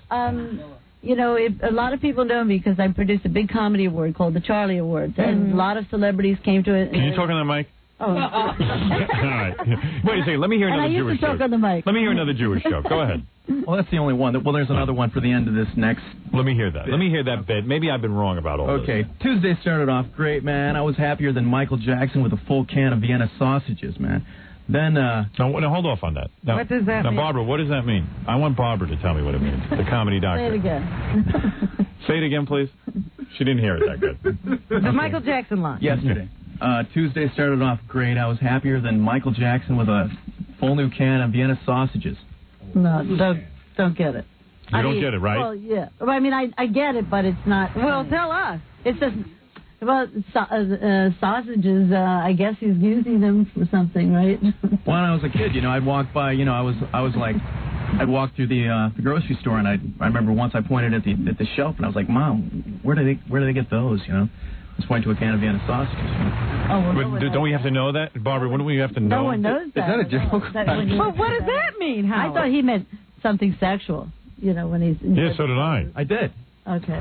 Yeah, sausages, you know? Yeah, sausages. So he's got something to play. Barbara, let me ask you something. When it's this much of a struggle to be funny... A pedophile, right. He likes them little. What joke? Yeah. Yes, I know. But well, why not the Vienna Boys Choir? But who even knows what Vienna sausages are? I don't know. That's what I'm saying. Vienna sausages doesn't mean anything. That's basically it. Is he relating to anyone, Barbara? Because people just don't think of Vienna sausages. That breaks him up. But he was relating to the pedophile part. Barbara, you got to be honest with him and tell him he has no talent. Because he's obscure and nobody understands him, Barbara. Tell him. Barbara, the $50 can't mean that much to you. You guys are good for him, though. We are, right? Yeah, yes. you are. You're good for him. But it's tough love. He's just, you don't know how many comics get up there that they'll tell you, you know, ones that became famous, they were terrible in the beginning. No, this is beyond terrible.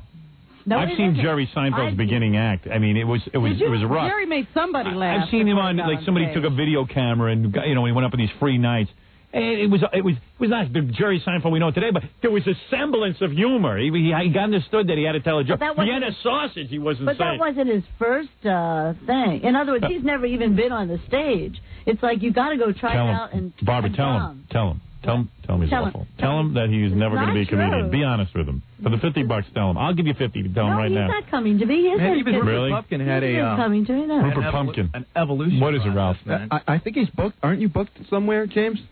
Yeah, actually I am. Really? Where? What's that all about? Where? I told you. Well, I didn't know if I wanted to bring it up or not, but it's Club Expo. Oh, you are booked. You're going to be doing the comedy there? Yeah. Club Expo? Where's that? Oh, Club Expo, yeah. Oh, he's already booked, so there you go. Maybe I'm wrong. Well, he was going to finish up a joke there. The Vienna BO Yeah, I'm sorry. Go ahead. Go on. We didn't mean to, I don't want to use up all your material. I said, then Ethan showed up.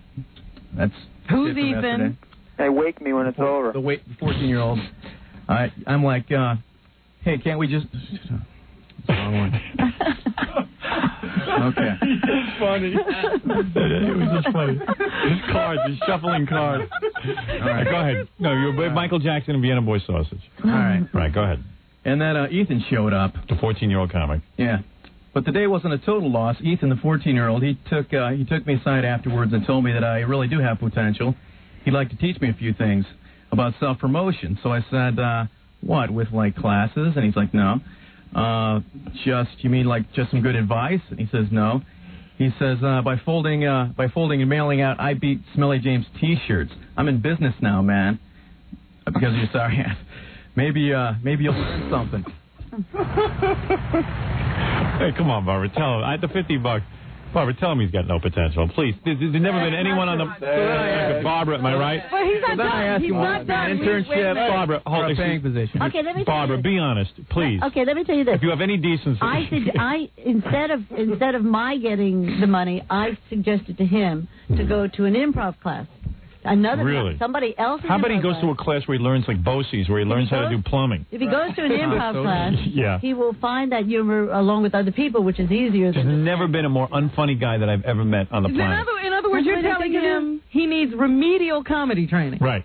No, I'm telling him that it's easier to start out with a group of people than you can play off. Yeah, because they can hide him. Well, whatever way you want it. It gives you. What it does is it gives you some things that you never thought you'd say because you're playing off somebody else, and that helps you get your humor. Who's going to want to play with him? Sir, what do you want to say on the phone? Hey, Howard. Yes. My name is Bill. I spoke to Gary yesterday on the phone. Okay. We represent ROQ Cable. It's a small independent cable carrier out of Des Moines. Yes. After hearing Smelly James on the air, we feel he may be right for some upcoming TV campaign we may be running. Here's the premise, all right? All right. James be up doing his stand-up while we have a voiceover. Say something like, excuse me, ma'am. Thank you. Yes. Does your cable TV sound like this, or something to that effect, The idea is to allow our viewers to see that most cable is boring and unfunny, just like James. Right. Absolutely. How about, why don't you do a commercial for the retarded? So your son may be retarded. Well, there you have it. Are you saying is this a paying job? Howard. Yeah. Speaking of retarded, I never thought I'd do this, but I just wanted to see how easy it would really be to scam Baba Booey. Right. See, and I did. How? He's not real. I'm not real. Who didn't know that? Wow. Dope. What a nut. Why couldn't you keep it up? ROQ Cable. That was the first step. I was like, I should be suing that man. You're funnier than him, okay? You just met somebody you're funnier than. Well, anyway, let me say thank you to the comedy doctor who came in here. I would like to ask if there's a portion of time she could work on James and get him ready and shoot him back here to us. Please. I think 6 years. And then show us some improvement. James has no potential. I can give you... We got her cut out as the Dr. Kevorkian of comedy here, man. All right, well, there you go. Okay, now you're rolling. No, I'm incredibly, easy is what you are. Okay, no, I'm really not. You're an easy audience. I mean, I never turned around and said, you're really doing great. I've just bugged him to get on stage. That's it. That's the biggest thing. That's where you want him to get his comeuppance. Yeah, better the audience tell him the truth than you. You guys may think she's just lazy and she's out to put my career out of its misery, but she's really, she's been around for a long time. Yeah. Is that written down on the cards? Oh, you delivered it. He gave it to me this morning. He did, really? Yeah, that was great. That is on the cards. That wasn't. No. All right. What is it, Baba Booey? Quickly.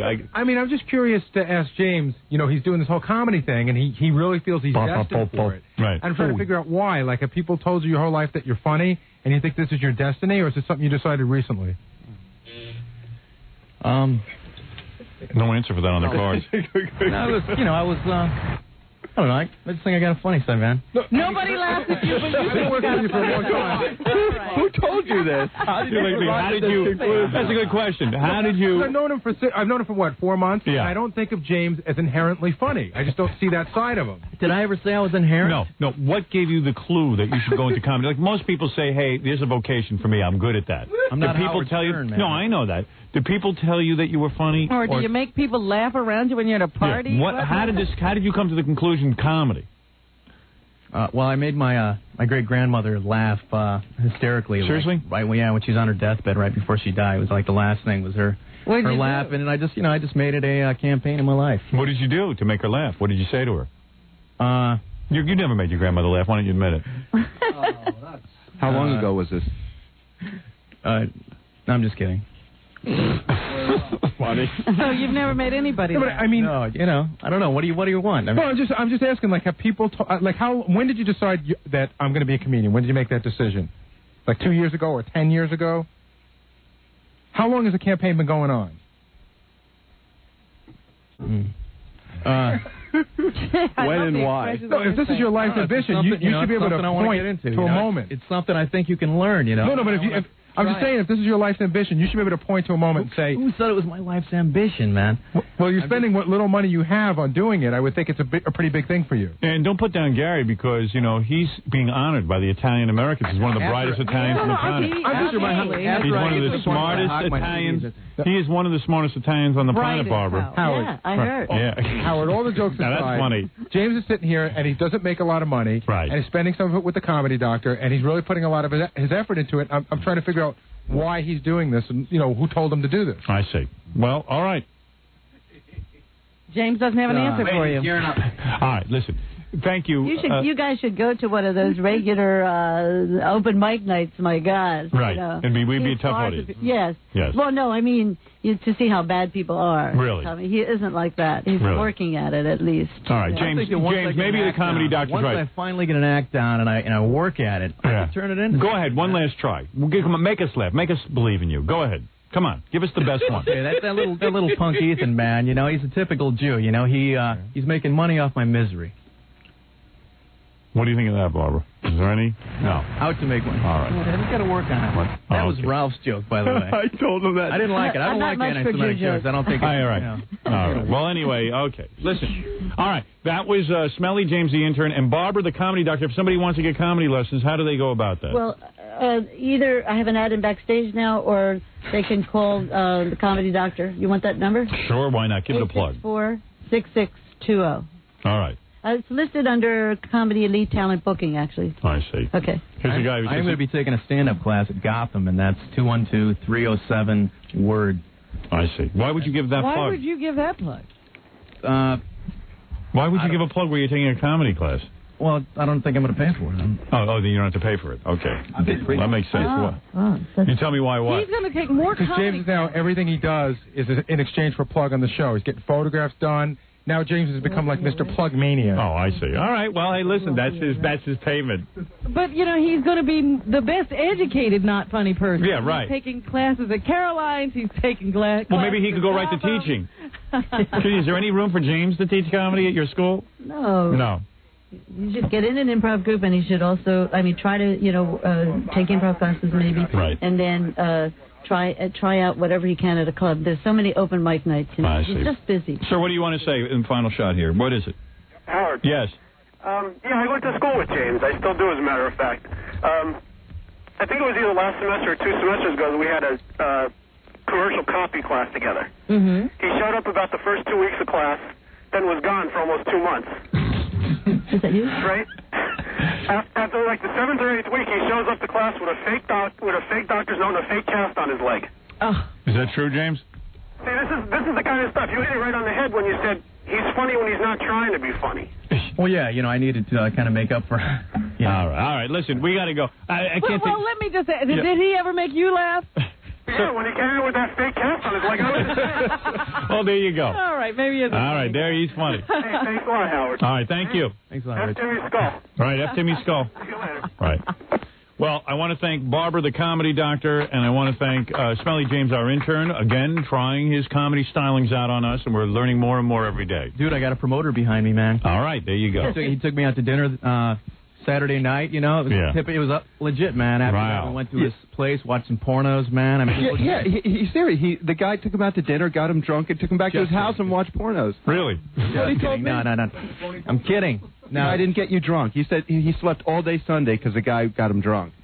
Well, Barbara sounds like he's on his way. You were right. He took me to the Club Expo. And he watched pornos with a promoter. I'm kidding. Very good. All right, we're going to take a break. Dude's legit, man. Smelly James, and thank you, Barbara, the comedy doctor.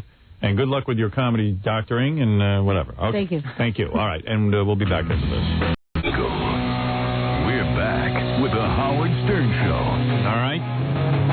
It's good to be back.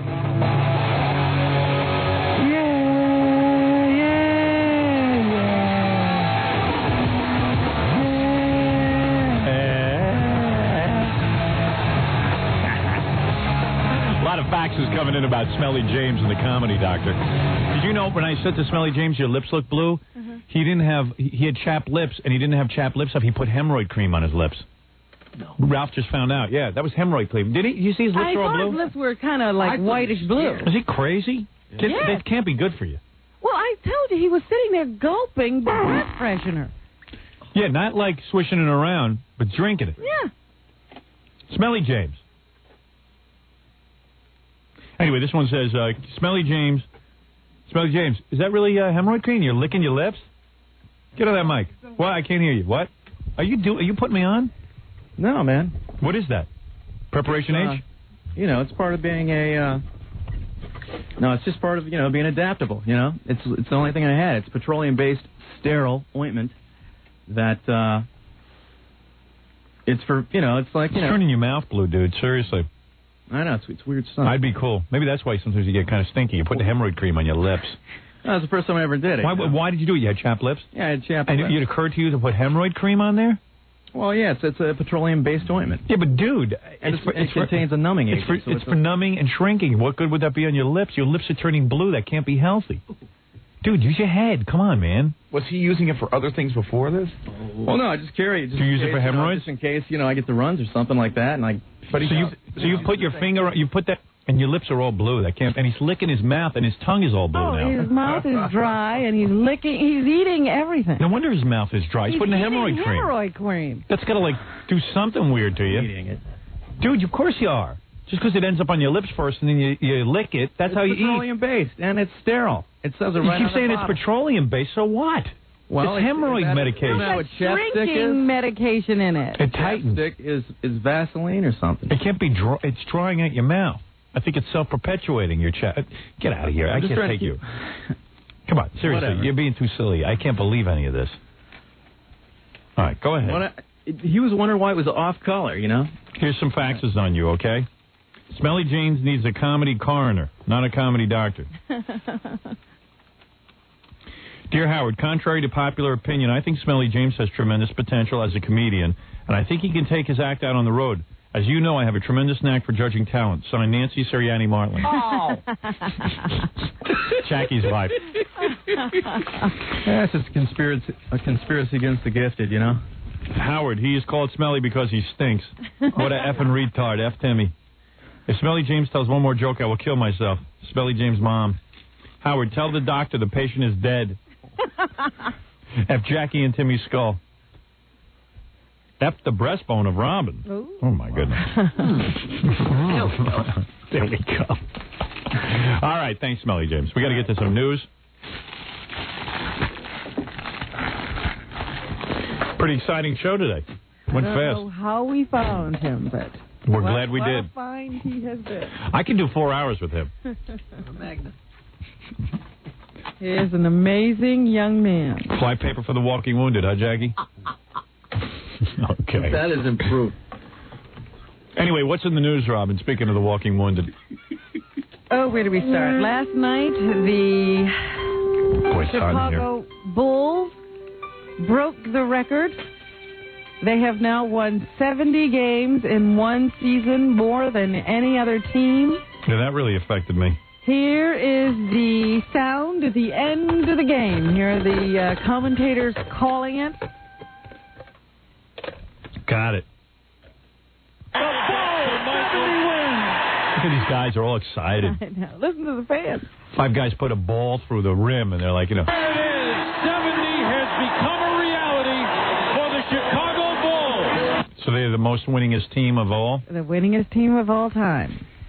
And they have a chance to expand the lead even more because they have a few more games left in the season.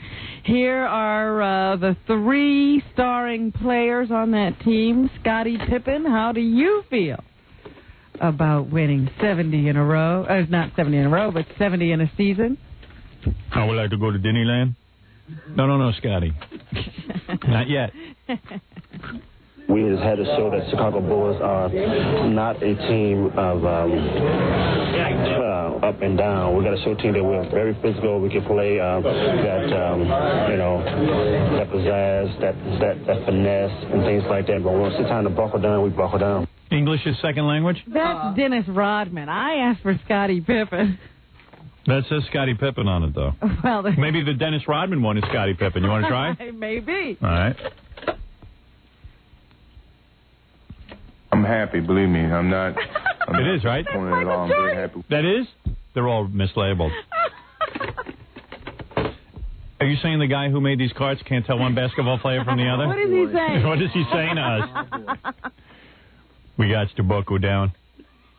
We got to bucko. Bucko down. We got to bucko down.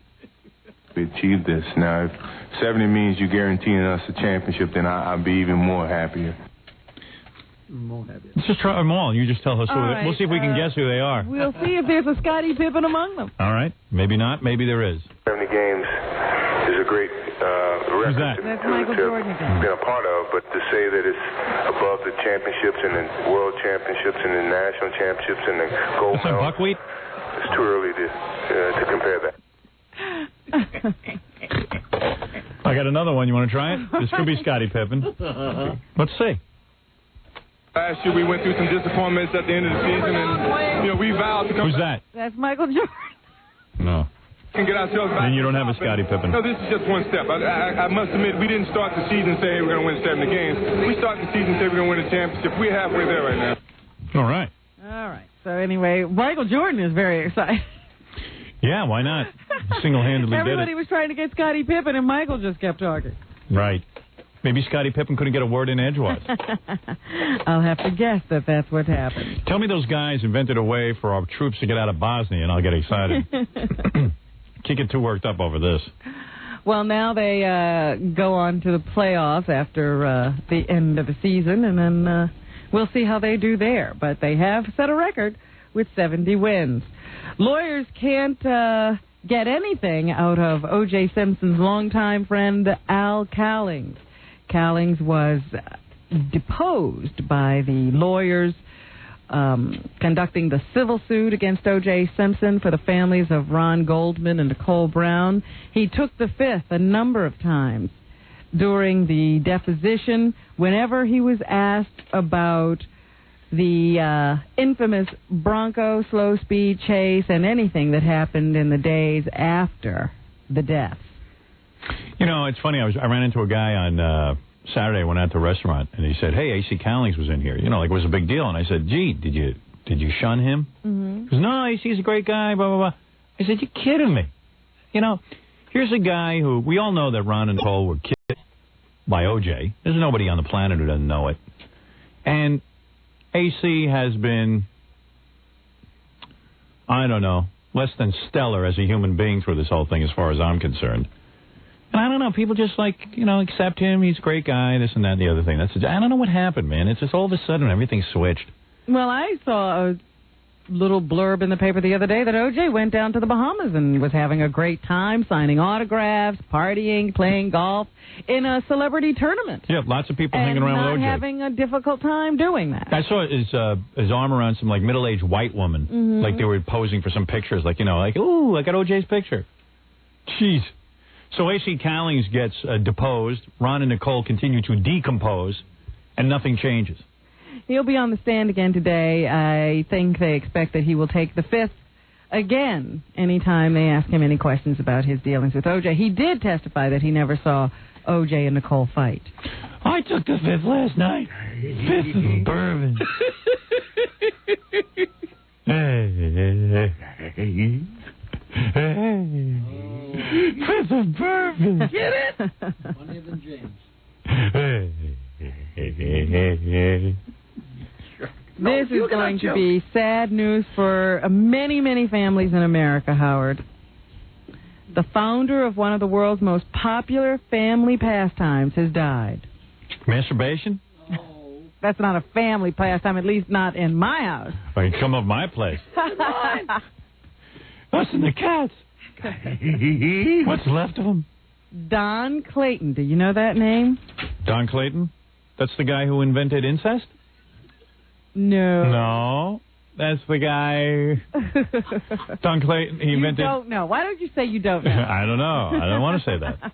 I want to be here all day. He is the retired chief executive officer of Putt-Putt Golf. Putt-Putt Golf? Oh, I love that. What is that? Is that miniature golf? Yes. God, what a dumb game.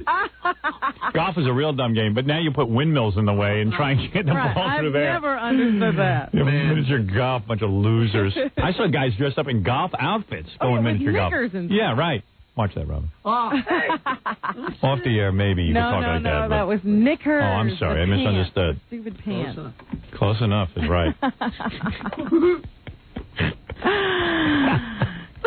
Clayton died this morning in North Carolina. He was 70 years old. He collapsed at a community function last night. That's a good place to do it. Community function. It's not too embarrassing. He started the chain of putt-putt miniature golf courses in Fayetteville, North Carolina in the 1950s. Today, there are hundreds of courses worldwide. It's mostly a white people's sport, miniature golf. I don't see many black people on the course. Well, when have you played? Oh, I played a lot. I used to go over to Nunley's. They closed that place down. Really? You were a putt-putt golfer? Oh, big putt-putt golfer. Very good at it, as a matter of fact. I shot in the low 70s. I wonder if Chiasano, considers that, Is that how he started? Yeah, when he goes and plays miniature golf. I took a par on that hole. Well, I thought I'd better break the news to you early in the cast. Hey, you know what we ought to do? This inspired Clayton me. had died. Why don't we take the E-camera? Me, you, Jackie, Fred, and Gary go out and play miniature golf. We'll see who wins. I have never played miniature golf. Yeah, so what? Who has? I mean, I've played a couple of times. I suck at it. Well, I'm just saying, I hold to the stereotype that blacks don't play that game. Let me tell you something. You're not black. You play fine. Let me tell you something. Oh, here's Gary. No, I'll challenge you, bull. I'm a good putt-putt golfer. You don't even know what I'm here for. My dad and I went to putt-putt every Sunday. Did you? I'm sure that I could kick your ass. Really? That's the one that we were... But your Tom's into putt-putt. Oh, Tom, you into putt-putt golf? No, but I have to tell you, the first entrepreneurial thing I ever tried was being a co-owner of a 9-hole miniature golf course in the middle of downtown Chicago. Why did you leave that? I lost my butt. Really? Did you really? Yeah. How much? What do you charge for miniature golf? I lost $2,000. Really? What do you charge for something like that? It was like $250 for. It was a 9-hole miniature golf course. Yeah. $2.50. Yeah. How much does it cost to build one of those? I think it cost. I think my share was like $1,500. You're kidding? No. How many guys were you in business with? 1,500. So it was like $4,500 to buy it. Oh, so it was $4,500 total. So you're in business with a couple of guys. Yeah, right. And you guys run it yourselves? Yeah. That's funny. How old were you? I was 25, 26. Yeah. And so, you opened it up. How many people do you need to go through there to make it work? I don't know about the More math, than we but did, I bet. Some food and stuff. There was a concession stand near. It was Marina City in Chicago. It was like in the middle of downtown. Yeah. There was a canvas awning on top of this ice skating rink. Yeah. That in the summertime they couldn't keep ice on, so we put the miniature golf course there. That's true. What do you need? You need a couple of windmills. Uh-huh. Right. I always hit the damn ball they have a little square cut out at the bottom. Right. I never can hit that square. I'm there 6-7 times before I get through that damn windmill. And I think. And what were you like, the golf pro there? Like No. I was just, Let me help you. I was a guy who, when I had time on the weekends, I'd go there. I'd work. I'd do the cashiering. I'd do the. Right. But it You're rained. hands-on. Like the whole summer, it rained. And you there got were wiped holes in out. the roof. So you lost what, $1,500? Yeah. Wow. It's not so bad. I mean, back then. Live and learn. Back then, it was a lot of money to me. I think if you'd stayed in it, you could have owned like 15 putt-putt golfs now. Did you buy a franchise? Like they set it up for you? No. We bought the 9-hole course. Cool. What a joke. Sorry it didn't work out for you. Yeah, me too. Sorry for all of us. I think the other guys actually were ripping me off on the cash receipt. Really? Yeah. You? Yeah. You? How could they do that? You're too smart. I learned a lesson. I doubt it. I doubt they were ripping you off. No, I think they were. Really? Did you ever accuse them of it? No. Oh, you didn't? No. It was. I mean, I kind of I came to the realization well after the fact. Right. Because there just had to be more money going through this thing than I wound up with. Sometimes you can't believe that you can't make any money. Yeah. They're all driving new cars. And then they made you general manager of a radio station. No. You went from a cashier at a miniature golf course to. Anyway, your hero, the head of miniature putt-putt golf, died. My hero. You know what? Now that Italian group is calling back, they do want Tom. Yeah. They didn't realize you ran a miniature golf into the ground. Those guys did send me a letter. Did they? Yeah. Good. Oh, I hope. Are you going to go? No. Why? I'm busy. Really? Yeah. You don't want to go to a presidential dinner? He knows he's busy in October? Yeah. What? It's an Italian-American... I'm busy. I happen to have something. I already have, believe it, I have something scheduled that. Really? Yeah. Otherwise, you would go? Now you heard it. I'm proud of being Italian. Yeah. Sure you are. All right, thank you. Goodbye. All right, Robin, where were we? You were saying the group is going to go out and play miniature. Yeah, what do you think of that idea? I would do it. Okay. I'll go, too. We can go on the west side of Manhattan. All right. There's a miniature golf course There's a in whole Manhattan. sports place now that they built on the west side. You can Let's go book drive that. golf balls. We'll do it on a day that I'm not shooting. I have 2 free days a week. Which 2 are those? Those will probably be like a Tuesday and a Wednesday. My shooting schedule is very demanding, but I can certainly find an hour to play some putt-putt golf. A little recreation? Yeah, why not? With my friends. Who would that be? And Fred. All right, who else, Robin, is in the news? The Unabomber, of course. A federal grand jury meets in Montana today and could begin hearing evidence against Unabomber suspect Ted Kaczynski. You know, I can't figure something out, Robin. Help me out with this. I'm following the Unabomber case as closely as I can in between depositions. Mm-hmm. And I got to tell you, I don't understand how the FBI, they got this one shack. The guy lived, they say, it didn't even have a basement. It was literally like a box he lived in. It was one room, yeah. Now, for the last couple of weeks, we've been hearing information leaking out of there. Every day they find new stuff. Mm-hmm. Unabomber, they found a typewriter. The next day they found it. How long does it take to search the Unabomber's house? Well, I don't think we're hearing about things as they come out in the search. I think we're hearing dribs and drabs of information as people get it. But they even said on the news, they said they were thinking of flying the Unabomber's house out to a special location so they could spend time searching it. It's 1 square room. What is in this Unabomber's house? It was obviously jammed full of stuff. You mean they couldn't fill up a couple of plastic bags and bring all the contents of that one little... You saw the shack on the news. Yes. They couldn't have filled up the entire... It was a tar paper shack. Yeah, I mean, what are they talking about here? But the thing was that, he was very meticulous, it seems. I guess. And he, had his bombing materials in cereal boxes. So when you walked in, it looked like he had tons and tons of cereal. Or tons and tons of detergent. And he just changed the contents of every box. So it took time to open all the lids and see what was inside. It wasn't oatmeal. It was plastic explosives. The way they were talking, I thought they were searching Aaron Spelling's house. Now, that probably would take a couple of years. But anyway, they are going to now start presenting this evidence to a grand jury to see if they can't get some more conviction or some more indictments handed down against Ted Kaczynski and hold him over for, I suppose, some of these Unabomber explosions. Right. However, his attorney has asked the judge to delay any grand jury proceedings, saying the government leaks about evidence shows a lynch mob mentality. Mm-hmm.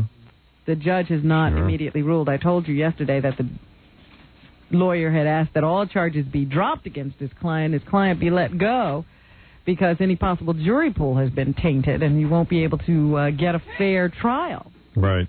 now that they've had all these leaks in the press. Well, let's hope he doesn't get a fair trial. Fair trials have been ruining our country for years.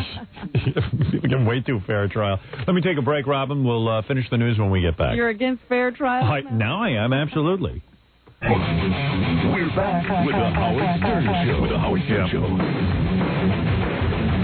I was up at 1 o'clock in the morning, sitting in my closet, writing on my computer to Jackie, Fred, and Gary. That Lotus Notes has saved my life. Now I can yell over the computer. Oh, you were up yelling at them? Well, I write. Come on. I try to be forceful. Half the time I'm writing, I don't even make any sense. I don't care.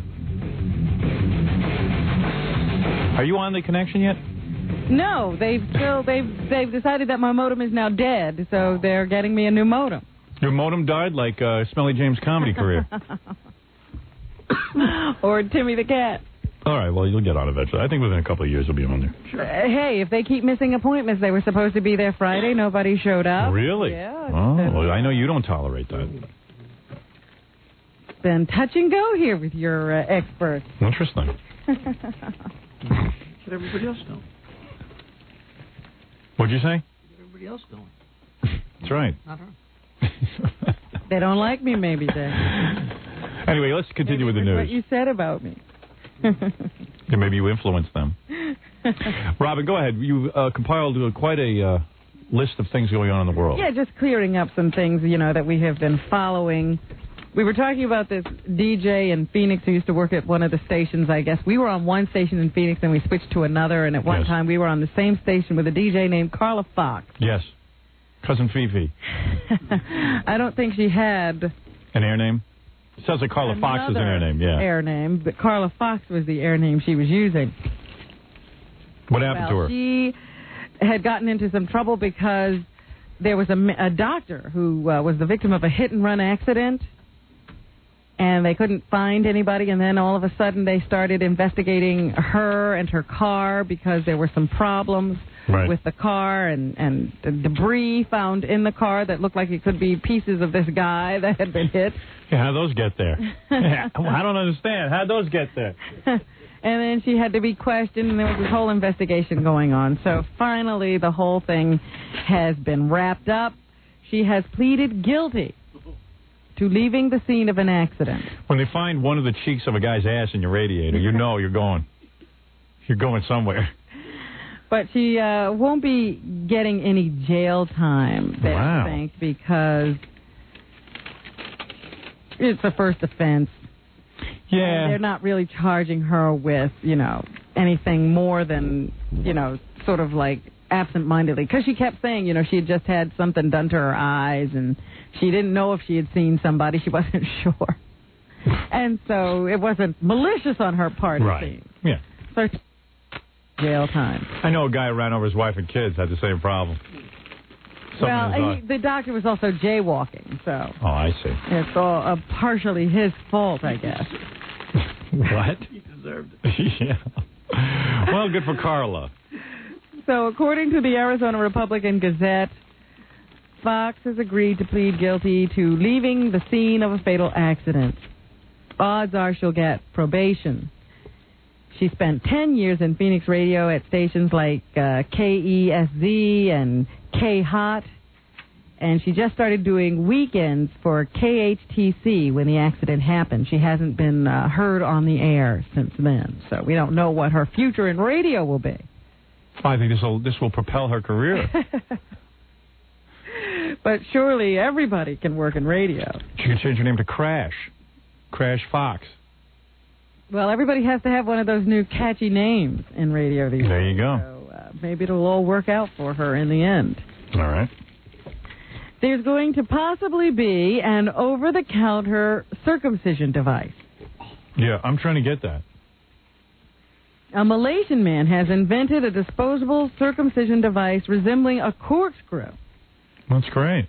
That is generating interest in foreign companies eager to market it abroad. It's called the Taraclamp. Taraclamp. And would retail for $40 overseas. Is there, like, a big demand? Yeah.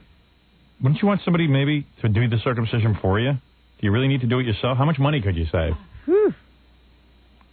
All I know is that it's approved by Muslim religious authorities, so that's important. Let's get Fred one for his birthday. And the device comes in various sizes to fit different ages. I still take baby size.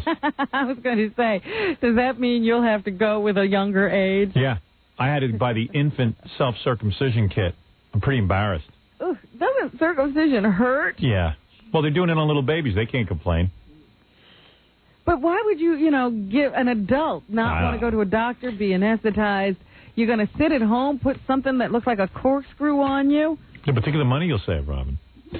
The device comes in various sizes and fits different ages, as I said, and the circumcision can be done in minutes. You hope. That's the whole premise of that new Ivan Reitman movie with Billy Crystal and Robin Williams. Those guys give each other circumcisions. That's how it starts. I don't know. Just seems awfully gruesome to me that you'd want to be doing that at home. Woody Harrelson is becoming a tax rebel. No kidding. Yeah, he has decided to withhold $10,000 of his taxes to protest a government he claims uses tax dollars to desecrate nature. He better get serious, that guy. Get with the program. If everybody starts doing that. He chickened out last year. I guess he was thinking about doing it then.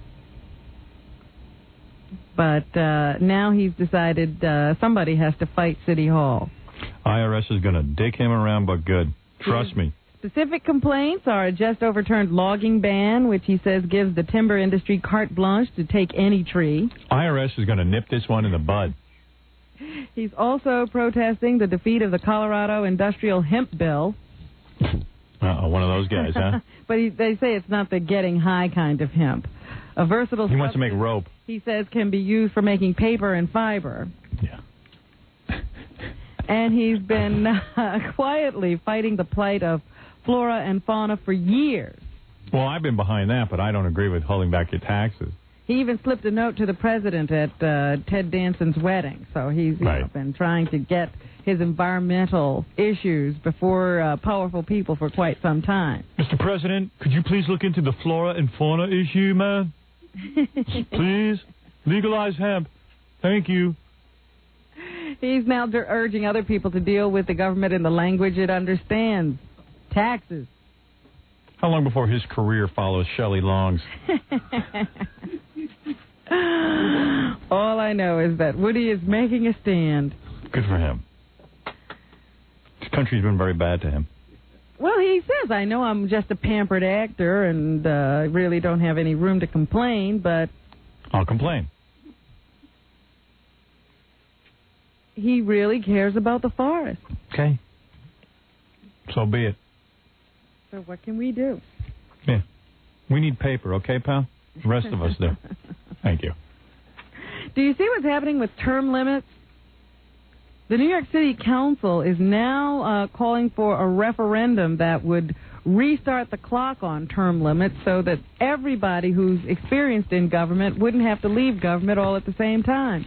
Are you like me and you don't care about term limits? I am so against term limits. But apparently we must have passed it here. Oh.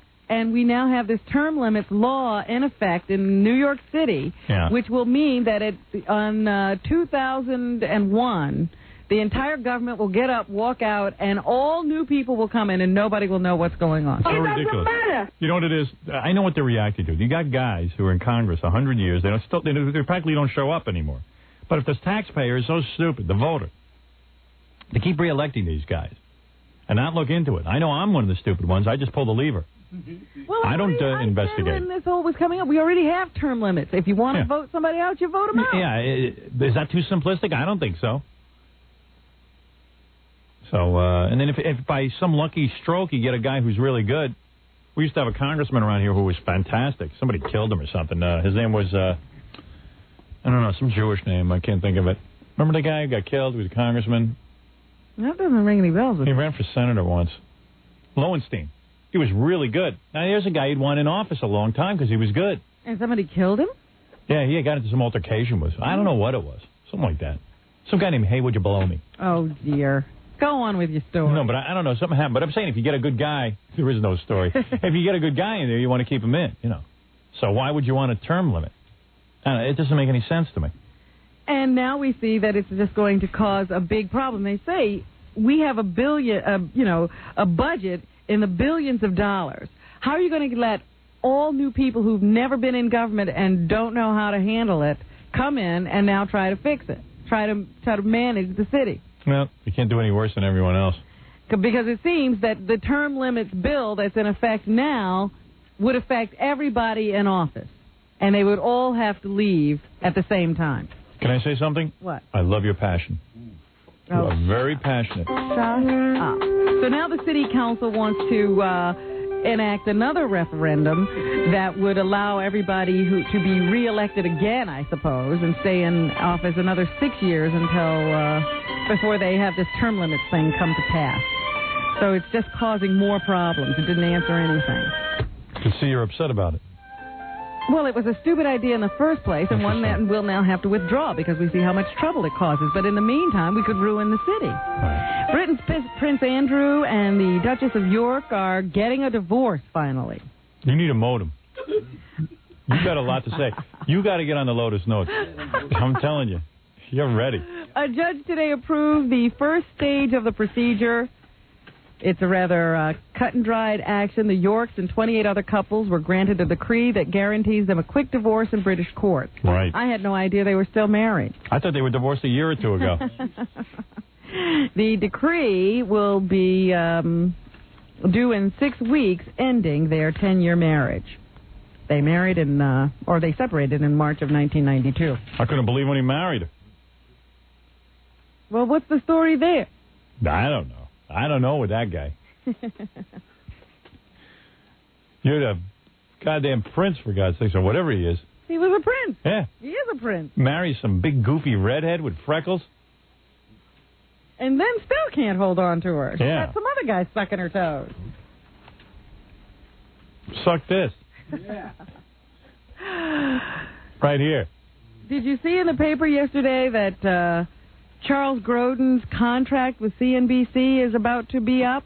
Oh my God! You're kidding! They can't lose him. He's as talented as Tom Snyder. You don't want to lose a fine like that. They have a whole new group, I guess, running the place. I would say they need it. It's a completely wasted cable channel, which everybody gets for some reason. Why you can't get the E channel? Something somebody wants to see. I don't know. Cable companies, once they put something on, they can't take it off. Nobody watches CNBC. Nobody cares about it. It's talk radio with a picture on it. It's boring, and it sucks. Well, in InnerTube, they said that Grodin had gotten into trouble with his bosses a little bit because when they found out he was going to have Jerry Seinfeld on his show, they encouraged him to get Seinfeld on right away. Yeah, so maybe they'd get an audience. Yeah, so maybe get an audience and hold it. Mm-hmm. But instead, Grodin ignored whatever suggestions they had for putting him on right at the top of the show, went through his usual monologue and the whole long thing. And well, you know what it is. His regular viewers need to see him. All 5 of them. Of course, Jerry showed up, close to the end of the show. I mean, he even had another guest on, some high school friend of his that he sits and reminisces with. I think it's the high school friend that comes on and they talk about me. I think so. Yeah. And leaving Jerry, I guess, sitting in the green room. Yeah, well, they finished that, and then they finally got Jerry on. They say that this has really ticked off the new boss. Well, Charles Grodin's a big star. He can carry the show himself. And everybody's wondering now what will happen to Chuck and his show come October when the contract is actually up. Yeah, because CNBC won't be able to make money without him. His agents say that Charles Grodin has had a good time doing the show and would love to continue with it, but in October, if they haven't made any of the appropriate noises at CNBC, he will be made aware of all of his options. Guys who make, guys who are having a good time doing their shows means they're not doing any work on their shows. Trust me, I hate doing this show. That's why I'm successful. My opinion of that is Charles Grodin's jealous of Jerry Seinfeld. Not because of Jerry's talent, but because of Jerry's hair. They even say when Jerry was on, Charles Grodin did most of the talking. Yeah. Because his questions are so long-winded. You ever see Jerry's beautiful head of hair? Well, yeah, Jerry has a full head of hair. Right. Charles doesn't have any hair. You might be fooled into thinking he does, but I understand he has no hair and never takes off his wig. None? Not even at home. That's right. None whatsoever? That's right. Wow. It's like he's in chemotherapy. He looks like a chemotherapy guy. There was a survey done by Jackie the Jokeman Martling? a telephone company. Oh. That means it's a real survey. And the last time I think this might be the same survey. I'm not quite sure, but I told you there was it was Bell Atlantic. They did a survey, and who'd you least like to get a call from, and your name came out. My name was the winner, I thought. Yeah, your name was number one. Would most like to get a call from is me. Not anyone else. But you also wound up being one of the people they'd most like to get a call from. Are these people schizophrenics? 90% of respondents said they would take a call from Howard Stern. They would. Yeah. They wouldn't like to, but they'd take it. They would take it, though. Right. While 25% said they'd like to take a call from Oprah Winfrey. Why? Be bored to death? Well, I'm just saying, 90% said they'd take a call from you. Only 20% said Oprah. Right. So why isn't that brought out in the public? Why isn't the press on top of that? So I just wanted to point out what people said after that survey. You were very popular. Right. Getting a call from me is like butt sex. You don't like it, but you'll take it. Right, Robin? Is that what you're saying? Your numbers were even better than the president's, Howard. Really? So then what is all the fuss about? I don't know. People love me. Why are they always coming down on you when so many people would like to talk to you? Rat bastards.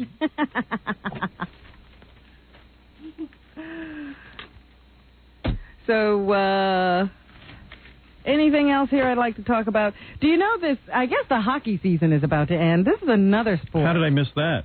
I am not really all that up on. I just know they can get models. Hockey players can go out with models. I guess any sports figures can do that. But there's a tradition in Detroit. I don't know if this was going on when you were there. No, when I was there was Law and Order when I was there. The tradition of murder was going on there, if that's what you mean. No, I'm not talking about murder. What? The Detroit Red Wings, whenever they get into the playoffs, the fans like to throw octopus, yes, on the ice. Right. That wasn't going on when I was there. So the playoffs are beginning tonight, and there's been a run on fish markets in Detroit because people are trying to get their octopus ready so that they can throw it onto the ice tonight. Here is Novi Toko, who is the manager of a seafood place in Detroit, to tell us a little bit about it. I just tell them to just grab it and throw it, toss it as far as you can out on the ice. Don't hit nobody in the stands. And just what kind of an octopus do you need to make a good throw? About a 4-pound octopus. That's a nice size to toss. You know, you get something that's like 2 pounds. It's kind of small. You get that little heavier one, like around 4 pounds. You got something to grab onto, where the weight will carry it far. Now, they don't encourage people to do this, so you really have to sneak them in. How does he say you should do that? You got to hope it's not 80 degrees, because you're going to have to wear some type of coat to conceal it. And I usually tell them, I give them some plastic bags here and have them put it in there and tell them to stick it in their stomach or their pants. It's nice. Octopus had to give up its life so you could throw it onto a rink. And there are plenty of starving people in the world. I wouldn't eat octopus no matter how hungry I was. Who could do with a good meal, and it's being thrown out on the ice at a hockey game. I'd rather taste the body fluids of a man than eat that octopus. Really? I don't know. I got to think about that. Anyway, Pat Buchanan, according to the Washington Star or Washington Times, that's the one that's working now. Washington Times is about to drop out of the presidential race. He's also, according to them, given up any plans of running as a third-party candidate, and he will try to stay inside the Republican Party and influence the convention. Very good. So that his planks get into the platform. Okay. So there you have it. That's what's going on. Thanks, Robin. Why don't you plug the date where you'll be speaking for your...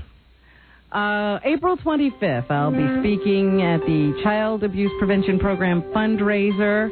To get tickets or information, you can call 718-834-5159. Phoebe Snow will also be entertaining that evening. The great Phoebe Snow. Jackie Penthouse Joke Page Martling. You'll enjoy his funny 2-hour video, his wild game Stump the Joke Man, $15, $4 shipping and handling. Spring special, buy 2, get 1 free. Call 1-800-323-KING. Saturday night, April 27th at Stars. It's Jackie in Allentown, Pennsylvania. For Jokeland's web address and Sergeant Pecker info, call 516-922-WINE. Don't miss Steve the Gorillo Prick hosting a wild night of fun at Fantasies in Keyport, New Jersey, this Thursday night, April 18th. And also, if you're planning a wedding, a party, you need a DJ, call Scott the Engineer's Rocket Entertainment at 718-BAG-5040. We'll see you tomorrow. Howard Stern all morning. Pure rock all day.